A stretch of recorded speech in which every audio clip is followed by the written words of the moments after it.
The ravens had darkened the skies above the battlements of Pike on the day the bargain was struck. So the old small folk claimed in their sing-song laments. Over rock and salt, the squall-lashed castle rose like a broken spine from the Iron Island's shore. It was not a hospitable place. No lord in the Seven Kingdoms would have called Pike comfortable, and no noble lady would have wanted her child raised among its jagged corridors and unsteady bridges. Yet the fate of two families, and, in time, perhaps the entire realm, was sealed that day in Pike's ancient Great Hall. Balon Greyjoy, newly subdued after his abortive rebellion, had knelt upon the wet stone before Lord Eddard Stark. A hush had fallen across the hall, broken only by the crackle of the braziers and the rumble of distant waves. Balon had offered his sole surviving son, Theon Greyjoy, as ward to the Starks of Winterfell. Ned Stark had accepted. He had no appetite for the spectacle, for the chains of fealty hammered in the aftermath of war. But he was an honorable man, and honor required him to host and raise the boy who was, in truth, hostage for his father's good behavior. A treaty sealed in the blood of men who had died for Balon's pride and in the quiet acquiescence of the family he had left behind. No one had foreseen that, in time, this wardship would yield more than just a tenuous peace. Yet in the lull that came after the rebellion, an idea, impossible and audacious, grew from a corner of Robert Baratheon's cunning mind. It was Ser Barristan Selmy, or so the rumor went, who had first murmured the notion to the king over cups of sweet Dornish wine. A betrothal might be the better brand to bind the wolf and kraken together. Ned Stark, for his part, was reluctant. Yet the king pressed him. Robert believed in forging alliances like a blacksmith at his anvil, uniting quarreling houses under marriage pacts, certain that personal bonds would preserve the peace more assuredly than any vow wrung by force. Sansa Stark, Ned's eldest daughter, was still a child, her red-brown hair twisting in ringlets around a face that promised a serene, storybook beauty someday. And Theon Greyjoy, though a ward in name, was likewise near in age to the girl. He was all knees and elbows then, a boy who masked sorrow and insecurity beneath an uneasy smirk, a boy who was neither truly iron-born nor truly a northerner. When Robert proposed the match, the shock in the Red Keep's throne room was evident. Cersei Lannister, perched on the steps below the Iron Throne, had worn a thin-lipped smile that did not touch her eyes. Peter Baelish, ever watchful, had flicked his gaze between Ned and the king, 100 calculations etched behind that mocking tilt of his head. Yet Ned Stark, stoic as a figure carved in granite, finally bowed his head and agreed. He knew the importance of alliances, and he wanted peace for the North. More than that, he had given his word to see Theon Greyjoy raised with dignity. Though Catelyn Stark had kept her silence, the lines of unease were plain across her face, and so, quietly, the betrothal was sealed. Theon continued to live at Winterfell, Sansa to grow under the watchful eye of Septa Mordane and her mother. Years passed. The North endured its savage winters and cherished its fleeting summers. Theon learned to ride under the guidance of Roderick Castle, to bend bow and brandish spear beside Robb Stark. Sansa learned to sew and dance, to speak politely in all the ways that might honor her station. They were children, but as the years trickled by, a new bond formed. Half liking, half puzzlement, sometimes touched by annoyance or blossoming camaraderie. They bickered often, for Theon was sometimes proud and reckless, prone to bragging of the salty seas and the Iron Island's glories. Sansa would often find such talk tiresome, though she was raised to be courteous and well-mannered. Yet between them, an ember of understanding glowed, unspoken but kindled by the very nature of their forced companionship. At first, it was only a promise. No date was set for the wedding. They were too young. The memory of the Ironborn rebellion was a fresh wound for many in the North. The Starks themselves hardly relished the thought that their daughter, so gentle in manner, might one day be wedded to a son of House Greyjoy, for the Ironborn's ways were harsh. Yet as they matured, the realm changed. King Robert visited Winterfell less often, growing fat and weary with each passing year in King's Landing. The Lannisters rose in power, weaving their intrigues. And in the quiet halls of Winterfell, Sansa's courtesy and Theon's swagger danced around each other in ways few outside the castle truly witnessed. When Sansa was 15 and Theon 6 and 10, Ned Stark, with advice from Maester Luwin, decided it was time to finalize the union. There was less fanfare than might have been expected for a high marriage. Balon Greyjoy had not been invited, nor was it thought wise that he attend, but he was informed by Raven. The wedding would bind House Stark and House Greyjoy in lasting alliance. For Balon, it was a quiet humiliation, yet he could not openly oppose it. Theon was his heir, but also a hostage who had lived longer among the wolves than among krakens. And the north, the Iron Islands well knew, was formidable. There would be no second rebellion if Theon was tied to a Stark. Thus, one cold, gusty morning as spring melted the last snows of Winterfell's courtyard, Sansa Stark and Theon Greyjoy were wed before the heart tree in the Godswood. The heart tree's white bark caught the pale sunlight, and its carved face watched with eyes of red sap as the young couple exchanged their vows. Cloaked in white and gray, Sansa stood with an almost trembling grace, the wind teasing strands of auburn hair from beneath her hood. Her fingers were slender, clasping a small bouquet of winter roses. She wore no southern silks, but rather a heavy gown of northern wool embroidered with falling leaves, in deference to the tradition of her house. Theon, for all his bold talk, seemed a bit subdued that day, as though he couldn't quite believe the path his life had taken. He wore the colors of his house in the sash across his shoulder, black on gold, the kraken sigil pinned at his chest. Yet his cloak too was gray, a reflection of his bond to the Starks. The very wind carried tension. Watchers whispered that Theon was no true northerner, that he had iron in his blood. But the ceremony proceeded with all due solemnity.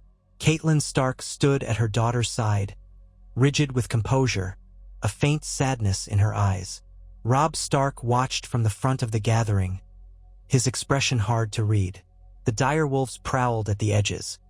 Grey Wind, summer-lean and silent, padded behind Robb. Lady, Sansa's gentle wolf, had died years ago in the events swirling around the royal visit. But Ghost, Shaggy Dog, and Nymeria still roamed somewhere beyond the walls, half wild and ever watchful. None ventured close to the Godswood for this wedding. Outside, the men of the castle and visiting lords stood with a mixture of curiosity and caution.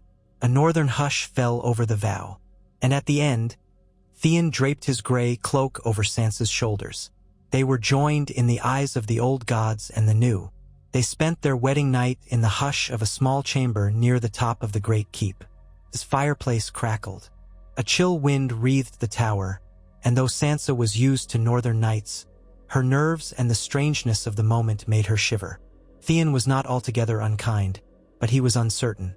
Her father's ward, her new husband, this brash, self-assured youth who had always seemed so at ease with a bow or a blade but whose words now stumbled in her presence.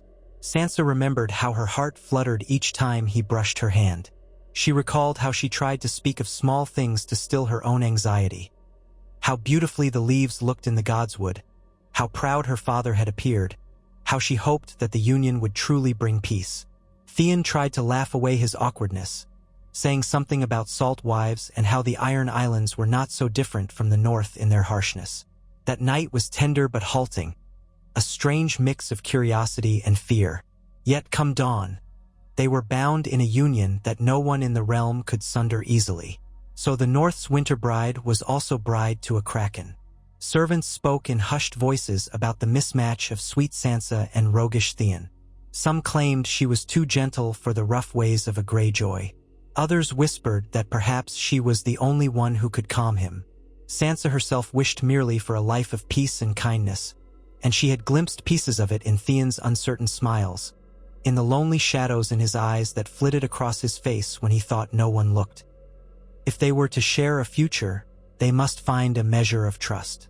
In the frosty days following their wedding, they walked the ramparts of Winterfell together, or rode out beneath the leafless oaks, forging a new routine. Sansa tried to stifle her dreams of stories, gallant knights and fair ladies, for Theon was no knight, though he liked to boast of his martial prowess. Instead, she latched onto the reality before her, that they were now a partnership of houses, and if she could do her duty, maybe their match would prove a boon to the North, to the Iron Islands, and to themselves. For a time, life continued in Winterfell as it always had. The seasons turned. The realm's politics, though overshadowed by the court in King's Landing, still echoed in the Great Hall. Letters arrived by Raven for Lord Stark, full of hints of tension between the Lannisters and the Baratheons, or rumors from the Eyrie where Lisa Arryn resided. Across the sea, tales of dragons were whispered, though few believed them. In the Godswood, Sansa prayed to the old gods, uncertain how to shape her requests. She hoped for unity, for love, for some measure of harmony in this marriage that was no longer just a piece of parchment but her daily reality. Theon, for his part, split his time between hunts with Robb and learning from Maester Luwin about the taxes and harvests of the North, responsibilities that he would one day share if the Starks called upon him. He was not always a patient student, but with Sansa's gentle nudging, he began to see a future for himself that did not revolve solely around war galleys and raiding. He missed the salt in the air, that raw tang of the sea, but gradually, though he would never confess it loudly, he grew fond of the wolf's domain. He found the salt wind replaced by pine and crisp snow, the rhythmic hush of tides replaced by the quiet serenity of deep woods. Perhaps the North was not so different from the islands. Both were harsh, both demanded strength, and in both you could carve out belonging if you were determined enough. Yet an undercurrent of unease still hung about him. He was a Greyjoy, or so he reminded himself. The words of his house rung in his mind. "We do not sow." There was a rebellious streak in him, an echo of his father's ambitions. Sometimes he would wonder if he had betrayed the Iron Islands by wedding a wolf. And then, inevitably, he would look at Sansa's calm eyes, see the trust she was beginning to place in him, and he would feel torn. He had grown up in Winterfell. He shared half his heart with these people. How could he remain solely Ironborn? Despite the wedding vow that had bound them, Theon carried that conflict in his soul. And he was not alone. The courtiers of Pike and the Iron Islands, those who remained loyal to Balon, resented the marriage in their hearts, though few dared to voice it.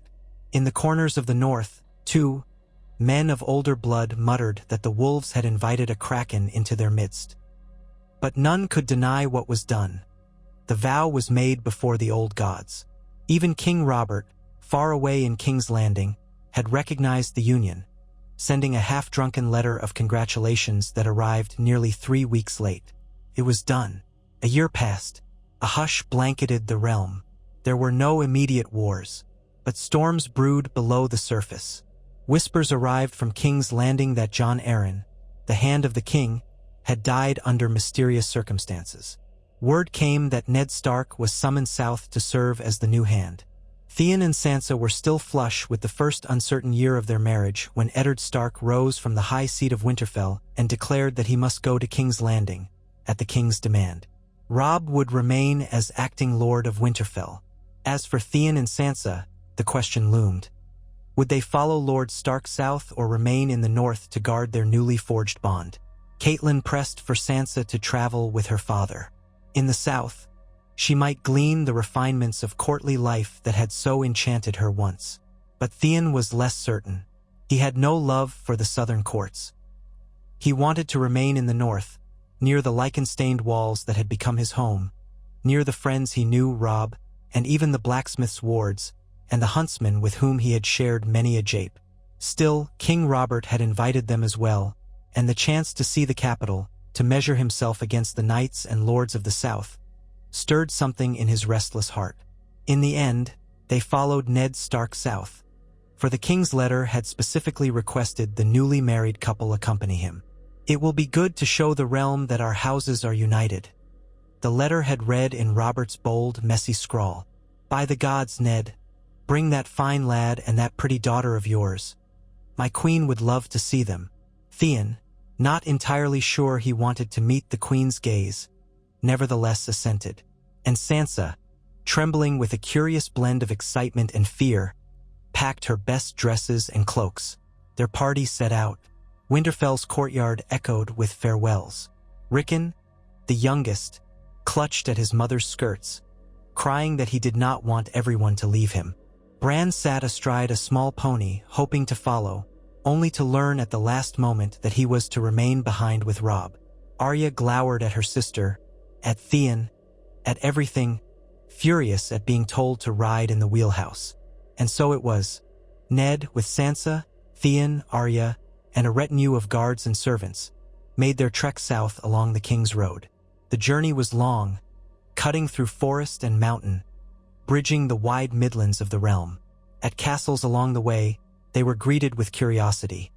The young wolf lady wedded to a Greyjoy, forging a northern Ironborn alliance that no one had quite expected. Theon often rode at the head of the column, scouting, eager to prove himself, while Sansa shared the wheelhouse with Arya, their conversations uneasy. The younger girl found Theon vain, calling him that smug iron boy. Though Sansa would hush her, attention flitted in the air whenever Theon and Arya clashed. Sansa tried her best to bring harmony, but she was still learning. She was both sister to Arya and wife to Theon, a delicate balance.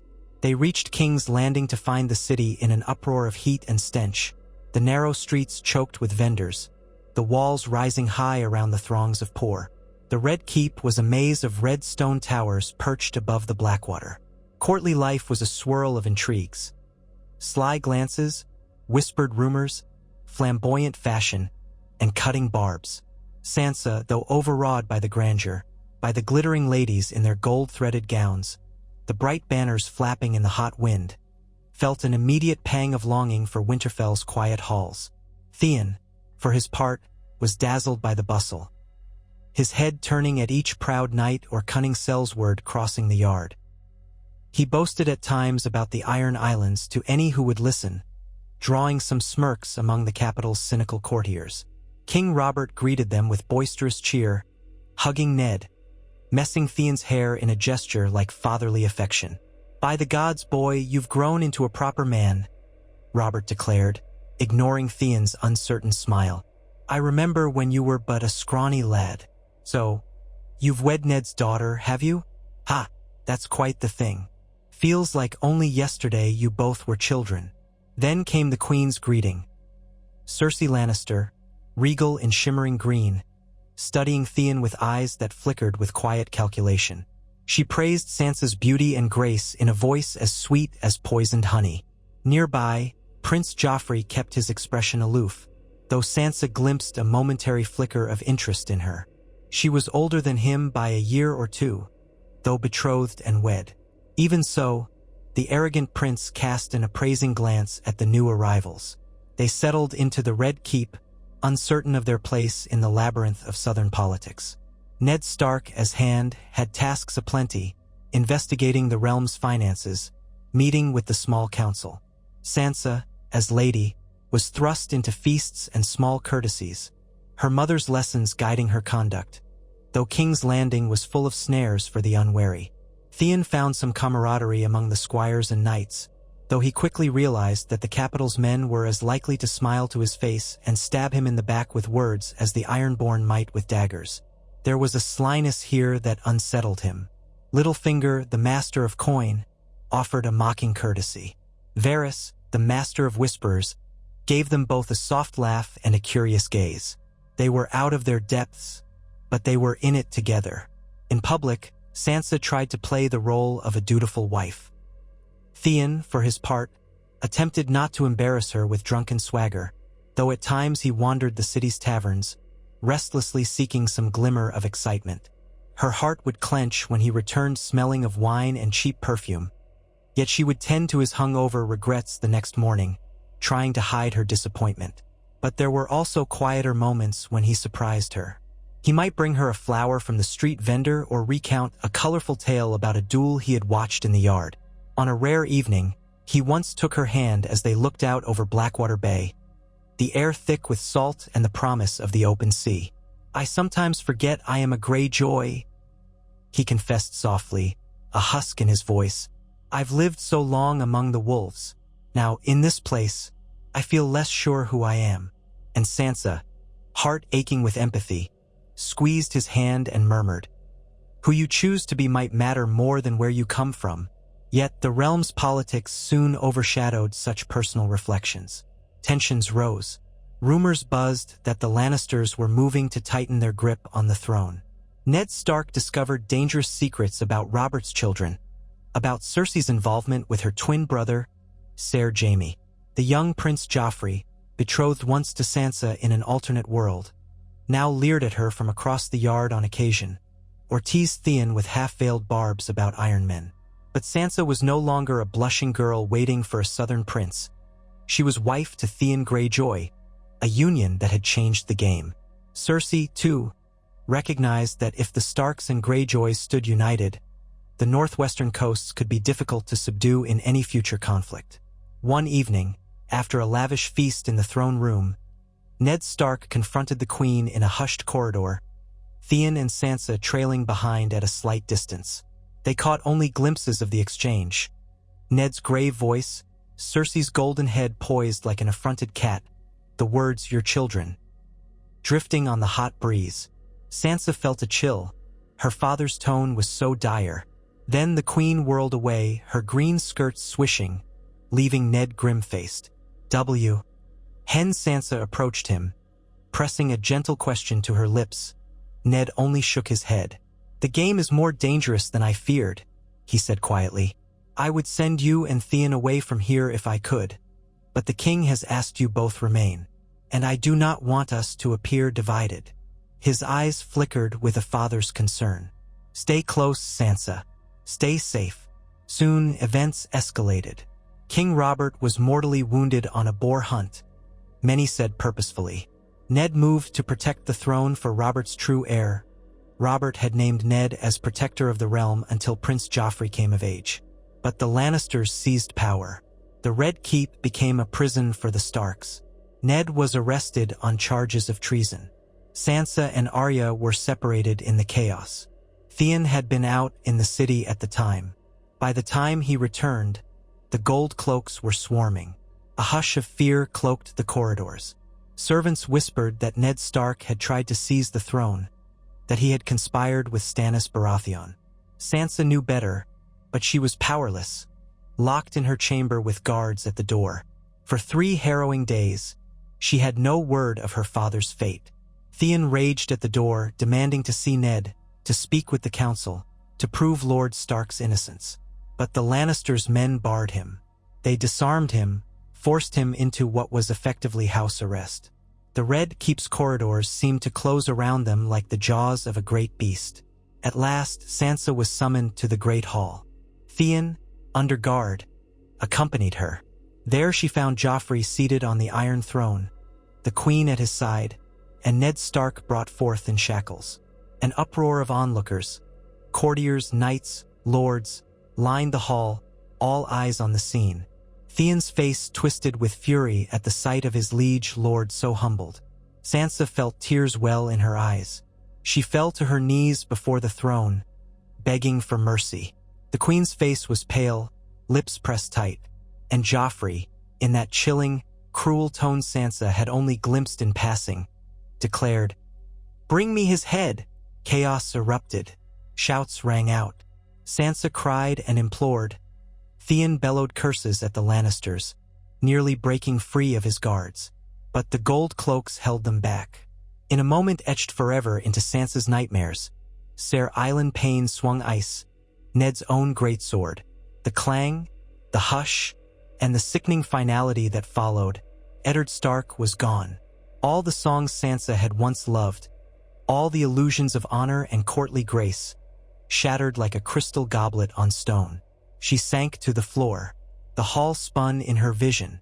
She thought she heard Theon roar beside her, felt him lunge forward, and in the confusion, men seized Theon and dragged him away, overpowered him by sheer numbers. For a moment, Sansa did not even notice that she was screaming, that the tears on her cheeks felt as if they would scald her alive. She was taken back to her chamber by force. Theon was thrown into a cell, his status as a hostage overshadowed by the uproar. They called him a traitor's accomplice. Sansa was kept under guard, weeping, alone in her tower, terrified and lost. Her father was dead. The king's justice had turned monstrous. What of Robb, her mother, her siblings in Winterfell? Word was already spreading that Robb Stark marched south, raising the bannermen. But Sansa had no clear knowledge of the war's shape. She only knew that everything she had known was undone in a single stroke. Days passed like a fever dream. Joffrey sat the throne, naming himself king. He demanded Sansa swear fealty. She was forced to appear before him in the throne room, tears threatening at every moment, to profess that House Stark recognized him as the rightful king. She had no choice. She felt as if she had turned to ice inside. They demanded Theon do the same, but he languished in the dungeons. Word reached the new king that Theon Greyjoy was a ward and a hostage of Ned Stark's. A new plan hatched in Cersei's cunning mind. Perhaps Theon could be used to entice Balon Greyjoy to ally with the crown. But Theon had been shaped by years in the north, and he was Sansa's husband. The queen was uncertain if Theon's loyalty would bend so easily. Eventually, under watchful eyes, they released Theon from the cells. He was brought before the king and queen, Sansa at his side. Both had been battered by grief, fear, and a swirl of uncertain alliances. Theon still carried a bruise from the harsh hands of the gold cloaks. Sansa's eyes were red from crying. They knelt, for to do otherwise would be to invite more cruelty. King Joffrey, with that smirk playing on his lips, demanded Theon write to his father, Balon Greyjoy, urging the Iron Islands to swear fealty to him. "Do it, Greyjoy," he said in that sneering tone. "Send word to your father. Tell him that if he bends the knee, he shall have my favor, and you may yet keep your head." Cersei added, "And your wife's, of course." A faint hush of horror passed through the onlookers. The meaning was clear. Sansa's life, Theon's life, hinged on Balon's compliance. A lesser man might have submitted instantly. Theon, though, with clenched jaw and half-mad eyes, stared at the boy king. Sansa felt his hand tremble in hers. She whispered, "Theon, please," desperate to keep him alive. So Theon bent his head, voice hoarse with swallowed rage, and said, "I will write to my father. You have my word." Thus a raven flew to Pike, bearing Theon's message. Meanwhile, in the streets of King's Landing, tensions ran hot. Robb Stark's northern army was rumored to have defeated the Lannisters in several battles. Balon Greyjoy, for his part, had a choice. Remain neutral or side with the crown that had crushed his rebellion? Or might he attempt to carve his own advantage out of the chaos? Throughout the uneasy days that followed, Sansa and Theon clung to each other in their private sorrow. Their once awkward marriage had been forged now by shared tragedy. At night, locked in a small suite in Maegor's Holdfast, they whispered about Ned's final moments, about the uncertain future. Sansa would press her hands to Theon's cheeks, tears brimming in her eyes as she murmured, "I don't know if we'll ever see Winterfell again." And Theon, swallowing hard, would vow, "I'll find a way. I'll protect you." She knew he was as lost as she was, but there was comfort in that. Where once they had been uncertain partners in a forced alliance, now they were lifelines for each other in the serpent pit that was King's Landing. Balon Greyjoy's response arrived by raven. He refused to bend the knee, but offered a tentative arrangement. He would consider alliance with Joffrey if the Iron Islands were granted full autonomy and dominion over certain coastal territories in the north. The demands were so brazen that even Cersei balked. Joffrey, outraged, threatened to kill Theon on the spot, but the queen stayed his hand. "No," she said, "we have other uses for him." That very night, Cersei summoned Theon and Sansa to her private solar. It was dimly lit with candles, the tapestries showing scenes of Lannister victories in golden thread. The queen wore a delicate gown of shimmering black and gold, her hair swept up like a coronet. Seated across from her was Lord Peter Baelish, who offered a mocking smile at their entrance. "I have a proposal," the queen began. "If your father will not swear fealty, perhaps you, Theon Greyjoy, will stand in his stead. Swear yourself to King Joffrey. Break from your father, pledge the Iron Islands in your name. After all, you are his heir. One day the Seastone chair would be yours. Perhaps it can come sooner, if you have the backing of the crown." Theon's eyes widened, his lips parting in surprise and horror. He glanced at Sansa. She recognized a flicker of temptation in his gaze. Imagine supplanting Balon Greyjoy, forging a path back to the Iron Islands. But the Queen's voice was a velvet snare. She was offering betrayal as a path to survival. She was offering a chance to rule, to take up arms in the name of the Lannisters, subduing Theon's father and uncles. For a long moment, Theon said nothing. Sansa felt sick. She squeezed Theon's hand and whispered, "No," so quietly that only he could hear. To betray one's father was unthinkable. But what father had Balon Greyjoy been to Theon? He had lost 2 older brothers in Balon's rebellion, then was sent away as a hostage. The father who had tried to break the North was also the father who demanded Theon's loyalty from afar. Now Cersei offered Theon a crown carved from betrayal. When Theon finally spoke, his voice was low, measured. "Your Grace, I am no oathbreaker. I cannot take arms against my own father. The Iron Islands are his and he is my lord. I swore to right and I did. But if he refuses, I cannot unmake him." The Queen's stare was icy. "You cannot or will not?" she asked. Theon's mouth tightened. "Will not," he said, a subtle tremor in his tone. Cersei studied him for a moment, then flicked her gaze to Sansa's bowed head. "Very well," she said softly. "But know this, Greyjoy, your refusal puts your wife in jeopardy. And if you try to leave the city, if you try to join your brother-in-law's rebellion, you'll both die. One false step, and you will beg for the mercy your father-by-law did not receive." With that, she dismissed them. Baelish smirked in the shadows as the guard ushered Theon and Sansa out. In their chamber, Theon paced like a caged beast, cursing the Lannisters, cursing his father's arrogance. Sansa, weeping, pleaded for calm. "We must not provoke them," she insisted. "We must find a way to survive. For father's memory, for Robb, for the North." Theon wanted to tear the city apart, but Sansa's tears cooled his wrath. He held her close. Their union was the sole comfort they had in this viper's nest. Outside the Red Keep's walls, war raged. Word arrived that Robb Stark had claimed victory at Riverrun, that Jaime Lannister was captured. Theon felt a savage satisfaction.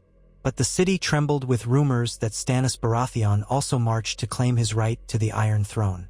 Cersei grew increasingly desperate, consolidating power, tightening her hold over Sansa as her hostage. She recognized that Theon was as good as a second hostage now. Varys whispered in corridors of possible alliances with the Iron Islands. Baelish approached Theon with hints of clandestine help. "If you truly wish to see your lady wife safe, there are ways to ensure it," Peter Baelish said, smiling that serpentine smile. "But it would require certain concessions." Theon, suspicious, refused the offer, not trusting the man's ambitions. At length, war and the scorching southern summer marched on. Theon, forced to watch from the sidelines, grew more restless. Sansa turned her prayers to the gods, both new and old, for deliverance. They were not beaten, not yet. In nights fraught with tension, they clung to each other, forging a deeper bond than either had expected when they first exchanged vows in the Godswood. The memory of Ned Stark's death hung over them, an unspoken vow that they would see justice, or at least survive to fight for it another day. Then came news of Tywin Lannister's approach with a vast army, and the rumor that Robb Stark had marched deeper into the Westerlands. The city braced for assault by Stannis at Blackwater Bay. Theon realized in horror that the realm was collapsing into a brutal war of 5 kings. Joffrey, Stannis, Renly, Robb, and, in a smaller corner, Balon Greyjoy had crowned himself king of the Isles in the north. Theon was torn anew. His father had taken advantage of the realm's chaos to declare his own kingship, sending Ironborn raiders to the northern coasts. Theon's family was striking Sansa's homeland. Winterfell might be threatened. The knowledge ate at him. Here he was, in King's Landing, powerless to stop the slaughter of Northmen by his father's men. In the days before the Battle of the Blackwater, the city prepared wildfire defenses. Cersei retreated to Maegor's Holdfast with her ladies, including Sansa. Joffrey strutted before the city's defenders, proclaiming that Stannis would be defeated. Theon was pressed into service with the Lannister men on the walls, though they gave him little trust and threatened him with a blade at his back if he tried to flee. The bells tolled. Stannis' fleet appeared on the horizon. There came the roars of wildfire, the screams of burning men, the clang of steel across the battlements. Sansa huddled in the holdfast with the other women. She prayed, though her heart hammered with terror. Theon, in the midst of the chaos, felt the walls shake with the blasts of green flame. He glimpsed flaming ships, smoke thick as pitch. Everywhere was chaos. Men died screaming. The Crown's defenders rallied after the wildfire trap set by Tyrion Lannister. Stannis' men still landed on the beaches, scaling the walls. On the parapets, Theon shot arrow after arrow into the gloom, heart pounding. More than once, he nearly lost his footing to the slick blood underfoot. He felt no loyalty to Joffrey, no loyalty to these goldcloaks who mistrusted him. But he could not flee. He had to survive for Sansa, for the faint hope that she might be rescued or that they might escape together. Late in the battle, the Tyrells arrived with reinforcements, turning the tide. Stannis' forces were driven back, shattered. In the aftermath, the city rejoiced in a savage carnival of relief, hailing King Joffrey as a hero, though many whispered credit truly belonged to Tyrion or to Lord Tywin and Mace Tyrell. For Sansa and Theon, the chains only tightened. Joffrey gloated. He had Lancel Lannister proclaim him the unstoppable king, boasted of humiliating Stannis. He turned to Sansa in the throne room, a cruel smile on his lips. "You see, little wolf, the rightful king always wins. And you, your father's men, are traitors all." He seemed to relish her suffering.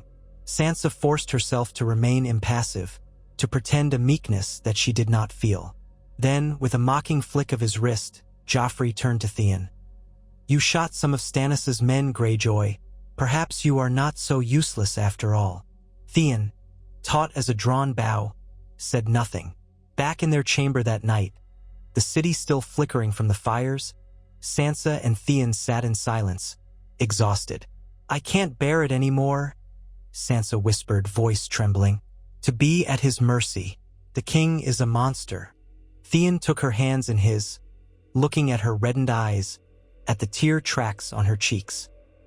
He recalled all their nights in Winterfell's relative peace, the swirl of snow in the courtyard, the hush of the godswood. "We'll find a way out," he promised. "I swear it. I'll do anything to see you safe." For the first time, the vow carried the weight of love. Maybe it was not the love of songs, no shining knight in a polished helm, but it was real, grounded in suffering and loyalty and the flicker of devotion that had grown between them. Yet weeks passed with no clear path to freedom. Then an unexpected chance emerged. A hush fell over the keep with the arrival of Tywin Lannister's new guests. Representatives from the Iron Islands had slipped into the city. Theon was summoned to the Queen's Solar once more. Alongside him stood Sansa, uncertain and pale. They entered to find Cersei, Tywin, and a few men who wore the sigils of House Harlaw and House Blacktide. Among them stood Aeron Greyjoy, the Damphair, Theon's uncle, as well as a taciturn iron captain called Dagmar. The Queen's expression was cold. "It seems your father, Balon Greyjoy, has grown bolder," she said. "He has declared himself king of the Isles and the North. Yet now these men approach us with terms. They propose a partition of the North. The Ironborn hold the coasts, while the Lannisters support them, in exchange for the Greyjoy fleet to break any northern supply lines to Riverrun or to the Vale. They also promise loyalty to King Joffrey's cause, if we name Balon a king in truth, and if we grant them a free hand to raid as they will. Is that what you desire, Theon Greyjoy? To subjugate your wife's homeland?"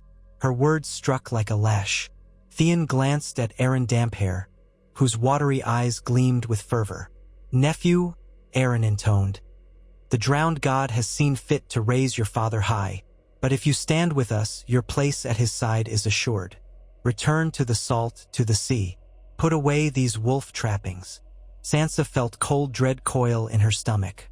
She saw the conflict in Theon's eyes, the old war between a father's claim and the bonds he had formed in Winterfell.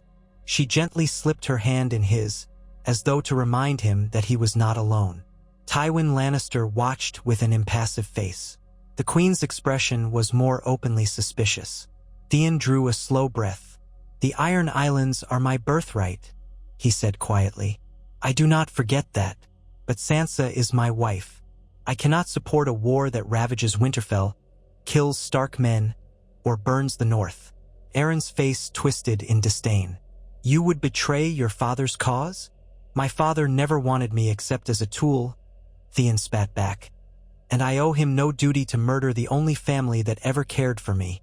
For all that Ned Stark had kept him as a hostage, he had shown Theon more kindness than Balon ever had.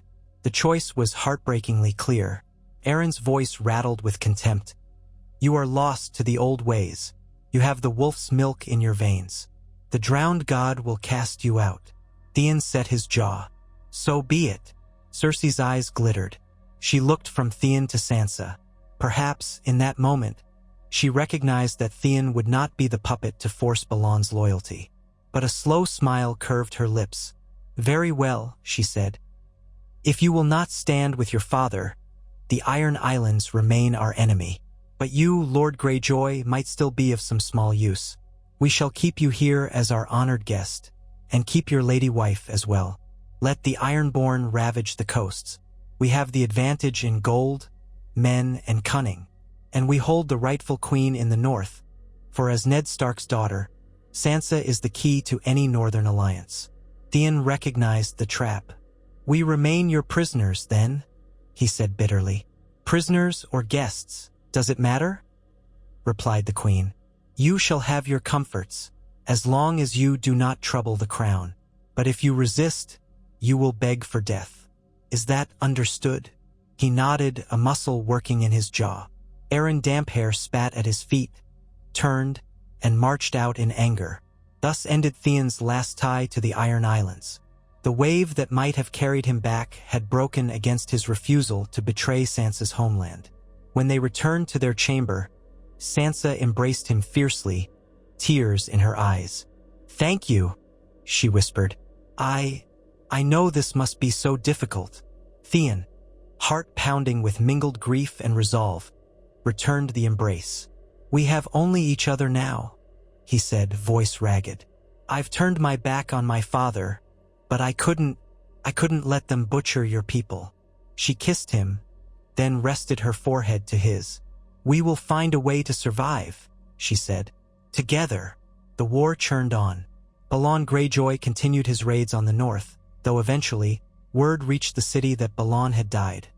A fall from a bridge in Pike Storms, or so it was said. Some whispered that Euron Greyjoy, his brother, had returned from exile to seize the Seastone chair. The North, still under the young Wolf King Robb Stark, fought valiantly until betrayal at the Twins. The horrors of the Red Wedding soon became the talk of every corner in the Red Keep. Sansa heard in stunned sorrow that her mother, Catelyn, and her brother Robb were murdered under guest right. Theon nearly tore the chamber apart when they learned. He raged, consumed by guilt that he could do nothing to save them. Sansa crumpled, sobbing into her husband's arms. Their families were undone, their house nearly destroyed. In the aftermath, House Bolton rose in the north, backed by the Lannisters. King Joffrey gloated over the destruction of the Starks. Sansa and Theon, illusions stripped away, existed in a precarious limbo. They were valuable hostages, the last remnants of two great houses that might yet be needed for politics.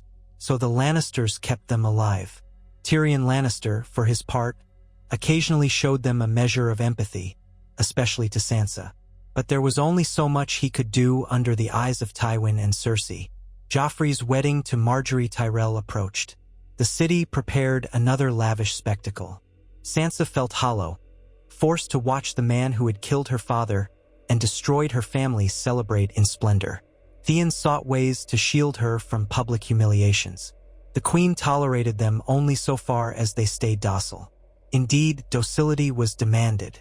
The slightest hint of rebellion might cost them their heads. Yet in private they plotted.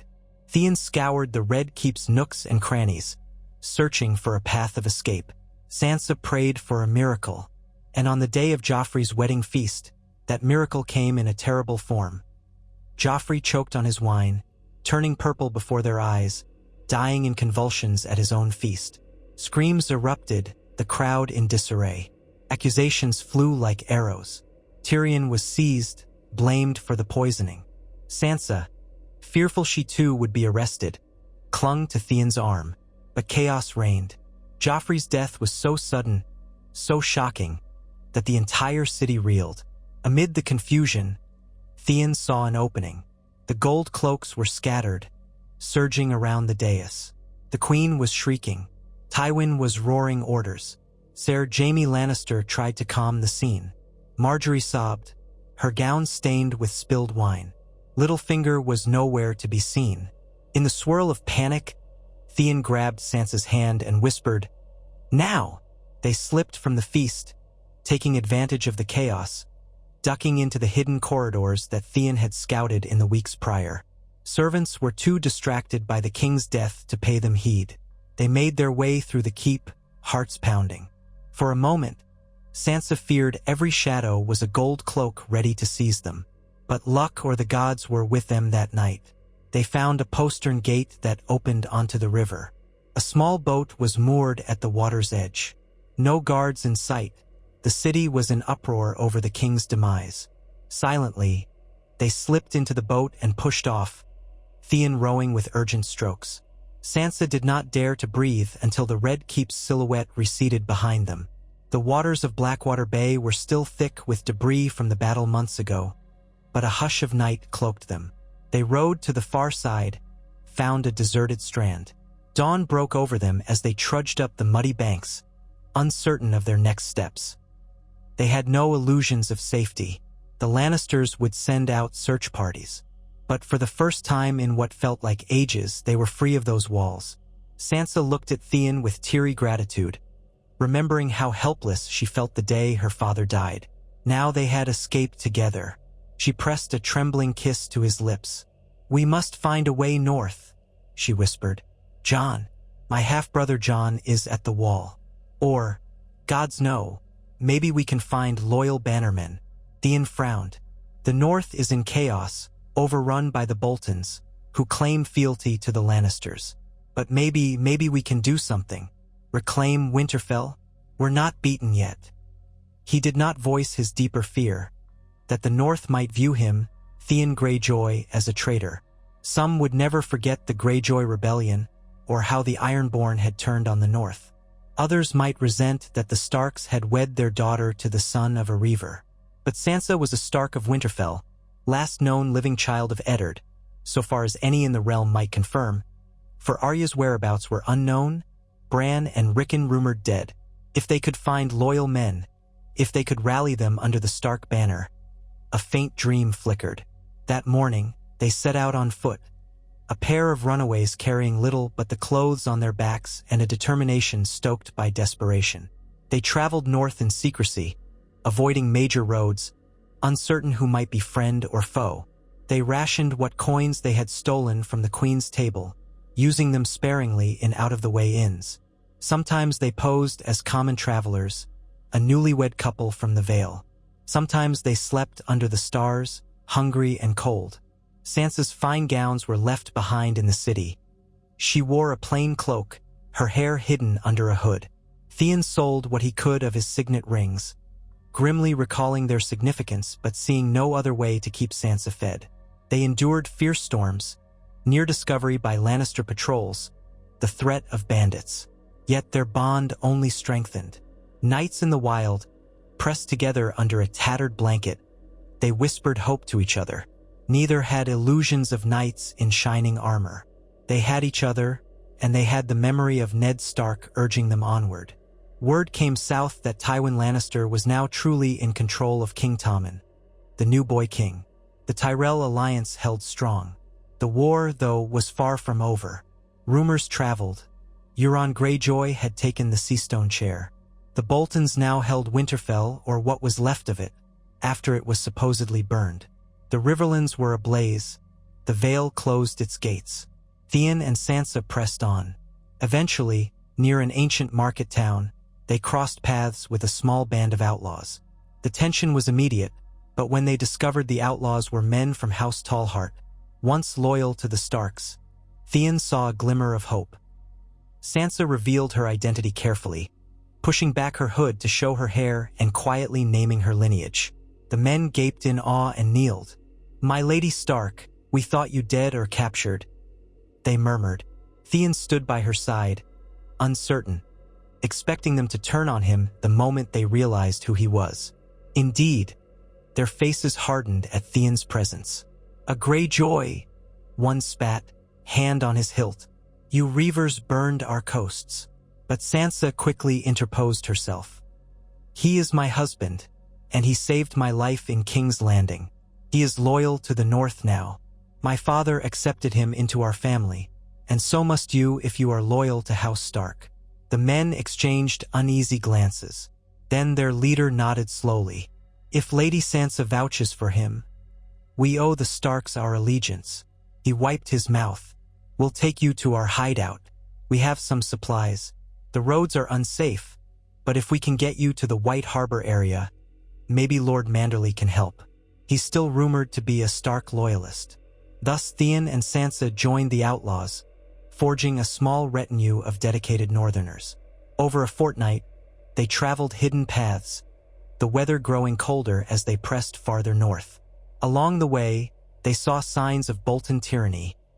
Villages burned, corpses hung as warnings, flayed men. The moors were bleak. Sansa wept at the misery inflicted on her homeland. Theon, guilt-ridden, was determined to fight. Yet how? They were only a handful. At last, they arrived near White Harbor. To their relief, Wyman Manderley, the portly lord who had feigned subservience to the Lannisters and Boltons, greeted Sansa in private with tears and bows. "My lady, I am grieved for all that has befallen your house," he said, enormous jowls quivering. "But if the North has one true Stark left to rally behind, then we are not beaten." Quietly, in the secrecy of his castle's labyrinthine undercrofts, Manderley spoke of harboring a desire for vengeance. He would gather men in secret, forging alliances with scattered northern lords who had not bent willingly to the Boltons. He did eye Theon warily, but Sansa repeated her defense of him.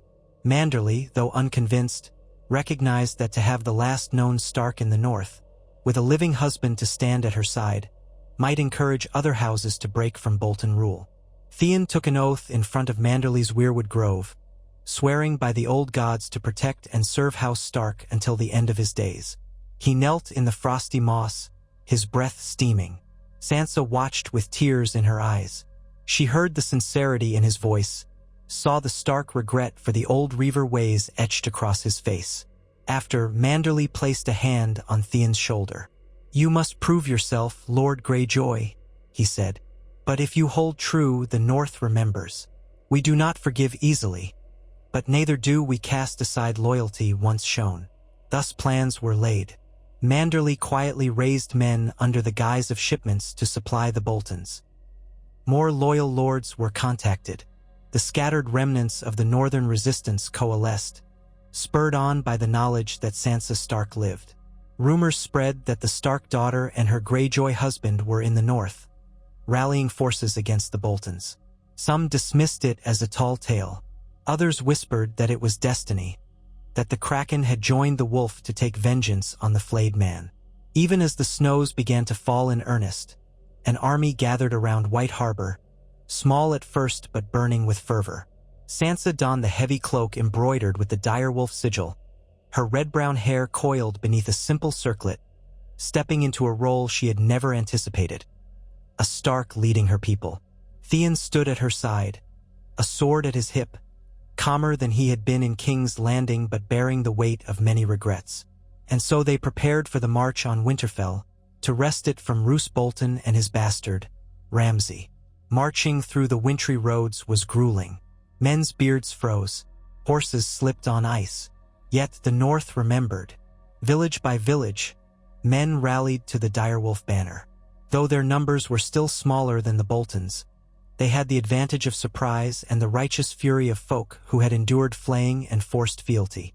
When they approached Winterfell's scorched battlements, the sky was gray and heavy with snow. Sansa shuddered to see the wreck of her childhood home. Theon's mouth set in a grim line. They prepared for a siege. The Boltons had a garrison, archers on the walls, the flayed man banner flying. Sansa, her breath visible in the cold, stood behind Manderly's lines, shielded by outriders. Theon took command of a small raiding party. His knowledge of infiltration was put to use. On the second night of the siege, under cover of darkness, Theon led a select group through a long-forgotten gate near the old moat. Sansa waited in tense anticipation, praying to the old gods that he would return. She did not sleep.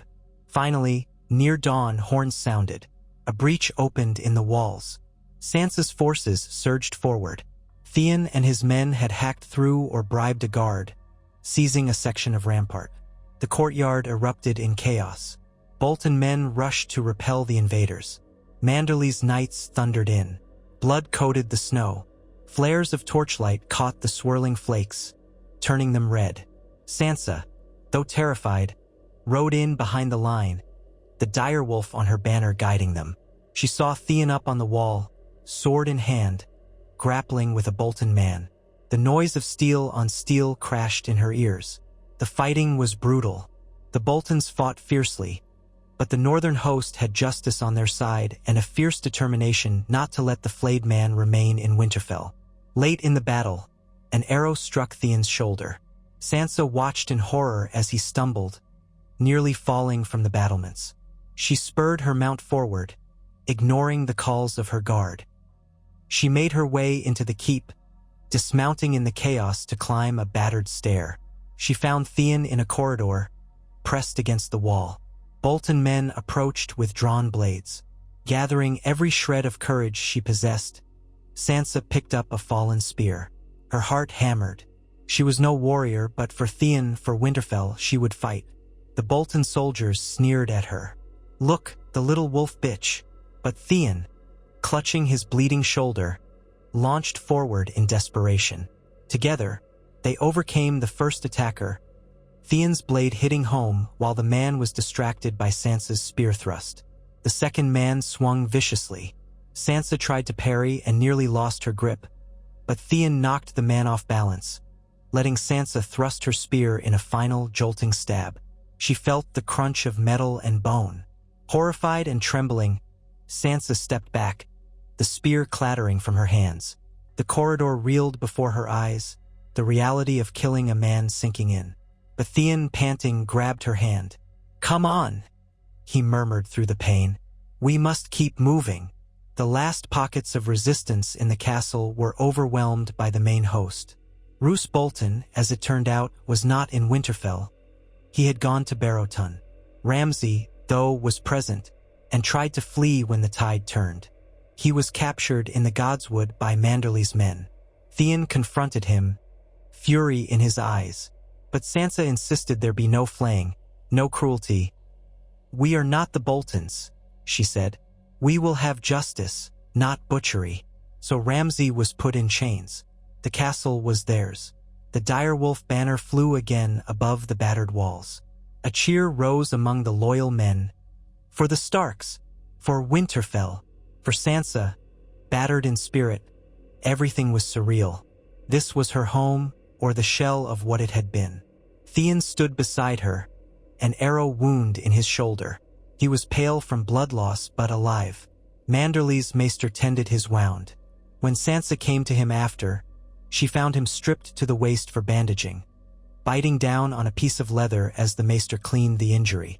She knelt and took Theon's hand, tears brimming. "You saved me," she whispered. "You saved us all." Theon gave a shaky laugh. "You saved me first, back in that city. We are even."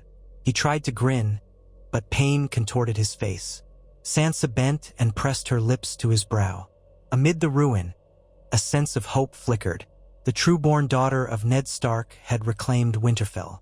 Stories spread among the people that Sansa Stark had returned with her Greyjoy husband, who turned his back on Pike to defend the north. Some northern lords, still reeling from the Red Wedding, were slow to trust. But one by one they bent the knee. Theon's presence remained a point of contention. Some would not easily forgive. Yet when they saw him fight for Winterfell, saw the arrow in his shoulder, heard how he refused to betray the North even under torture in King's Landing, they grudgingly accepted. The snows fell thick. Sansa walked the ramparts, remembering her childhood with Arya, Bran, and Rickon. Grief pressed in on her for all that was lost. But a sense of responsibility grew. She was Lady of Winterfell now, until such a time as her brother Bran or Rickon might return if they lived.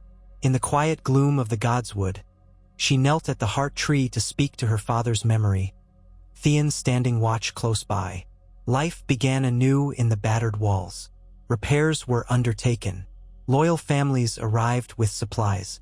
The men of House Manderley returned to White Harbor, leaving a garrison behind. The North was not yet free of war, for Roose Bolton still held power in the region, backed by the Lannisters. But the retaking of Winterfell was a beacon to all who hated the flayed man's sigil. Sansa and Theon received envoys from scattered lords. A smaller version of the old feudal court was re-established in the Great Hall, where they sat side by side. Sansa was no longer the timid girl dreaming of songs. She listened to the concerns of villagers, dealt with arguments over land. She was a Stark, showing the same sense of duty and quiet resolve that her father had once displayed. Theon, though not one for administrative tasks, assisted by taking command of the training yard, ensuring the men were prepared should Bolton attempt to retake the castle. Together, they formed an unlikely partnership in leadership, Wolf and Kraken side by side. In letters that flew across the realm, the signatories began, Sansa Stark, Lady of Winterfell, and Theon Greyjoy, her lord consort. The realm had not seen such a union in living memory. Some letters from the south arrived, addressed to Lady Sansa, so-called. The Lannisters demanded she relinquish Winterfell, calling her a traitor. She tore those letters up. She had endured enough of King's Landing to know their threats rang hollow at the moment.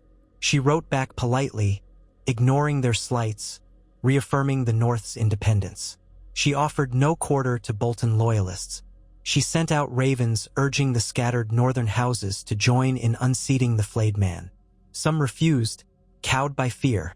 Others responded in secret, mustering their men.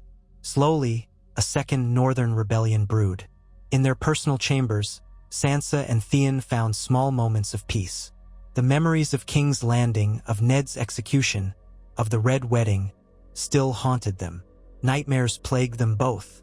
Sometimes Sansa woke in tears after dreaming of her father's last moments. Theon would hold her tight, the memory of that day etched in his mind as well. Sometimes he would startle awake, dreaming of the dungeons, of Lannister jeers, or of the father who had never truly loved him. But in those dark hours, they drew strength from each other. A tender bond had grown from the forced wedding vow. No longer just a political arrangement, but a partnership born of shared suffering and improbable devotion. As winter deepened, ravens brought word that the Lannisters, embroiled in new conflicts with the Tyrells and the threat of an advancing Targaryen queen from across the sea, had less attention to spare for the North. The Boltons, however, continued to hold the Dread Fort, a menacing fortress. Roose Bolton's alliances slowly eroded. Theon and Sansa prepared for the final confrontation, forging alliances with houses that yearned to see the end of Bolton rule. They spent long nights in council with loyal bannermen. The Great Hall of Winterfell rang with talk of strategy, supply lines, the training of raw recruits. Theon discovered that the iron-born sense of direct confrontation could be tempered by the North's more patient tactics. Sansa learned to listen to the counsel of older lords, to weigh each piece of advice. She might never have chosen such a path, but it was hers to walk now. By the time the snows were thick upon the ground and the days were short, the northern host was ready. They marched upon the Dread Fort, or at least encircled it in a slow, methodical siege.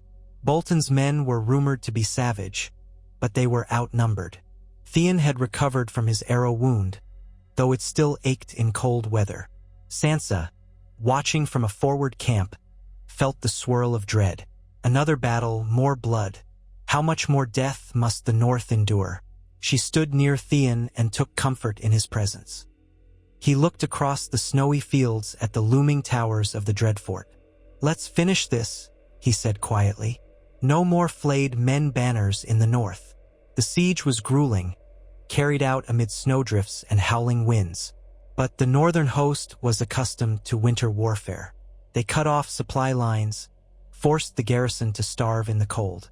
After weeks, Roose Bolton attempted to break out, but loyal Stark bannermen clashed with him on the fields. Among them, Theon fought with fierce determination. Sansa remained at a safe vantage. Eventually, the Bolton forces splintered. Roose himself was captured. The men who had once followed him either surrendered or perished. The flayed man banners were torn down. Sansa Street, Ark stood in the courtyard of the Dreadfort, letting the wind whip her hair as Bolton was brought before her in chains. He still wore a calm expression, as though the horrors he orchestrated were trivial. But the blood on his hands was immeasurable. Many demanded he be flayed in return, or executed in some monstrous way. Yet Sansa, recalling her father's sense of justice, pronounced a clean death. "In the name of the old gods and the new," she said, voice shaking with emotion, "I sentence you to die. The North will no longer suffer your cruelty." She handed the Stark greatsword to Theon, who looked at her in surprise. He saw the resolve in her eyes. She was the ranking Stark, she had the right to mete out justice. But the burden weighed heavily on her. "We do this together," she murmured. "You have fought for the North, for our people. Will you stand as my sword?" Theon nodded, solemn. He accepted the sword, approached the kneeling Bolton. The wind howled. Snow blew in spirals. The courtyard fell silent as Theon raised the blade. He did not relish the act, but he performed his duty. Bolton's head fell to the ground, staining the snow red. The watchers let out a ragged cheer for House Stark. Theon stood breathing heavily, the sword dripping, haunted but resolute. Thus fell the Boltons. The North was battered, but freed from the flayed man's tyranny. Over the following weeks, the victorious host returned to Winterfell. Lords great and small gathered for a council. They recognized Sansa as the Lady of Winterfell, praising her fortitude and rightful claim. She spoke to them with calm dignity, promising to rebuild, to guide the North to stability. Theon Greyjoy stood beside her, no longer a hostage or a resentful ward, but a leader recognized for his bravery in battle, accepted, if still warily by some, into the North's confidence. In time, ravens would bring new tidings from the south. A Targaryen queen with dragons landing on Dragonstone. The Lannisters pressed on multiple fronts. But for the moment, the North drew a deep breath of independence, forging its own destiny under the Stark banner. In the quiet months that followed, with snows drifting high, Sansa oversaw repairs to Winterfell's walls and towers. She reorganized the stores and granaries. She insisted on mercy for captured men who had been forced to serve the Boltons. Though the hardships of winter pressed upon them, a spirit of resilience bloomed. The small folk spoke in awe of the union that had rekindled hope. The Lady of Winterfell, a Stark by blood, and her Kraken husband, who had turned his back on the Reaver ways to defend the realm he had come to love. Some called it the forging of ice and iron, a new bond that might shape the future of the North and the Iron Islands, if those scattered isles did not remain under Euron Greyjoy's dark shadow. But that would be a conflict for another day. As the days rolled on, Sansa and Theon took small pleasures where they could. Walks in the Godswood, where the heart tree's crimson eyes seemed to watch them silently.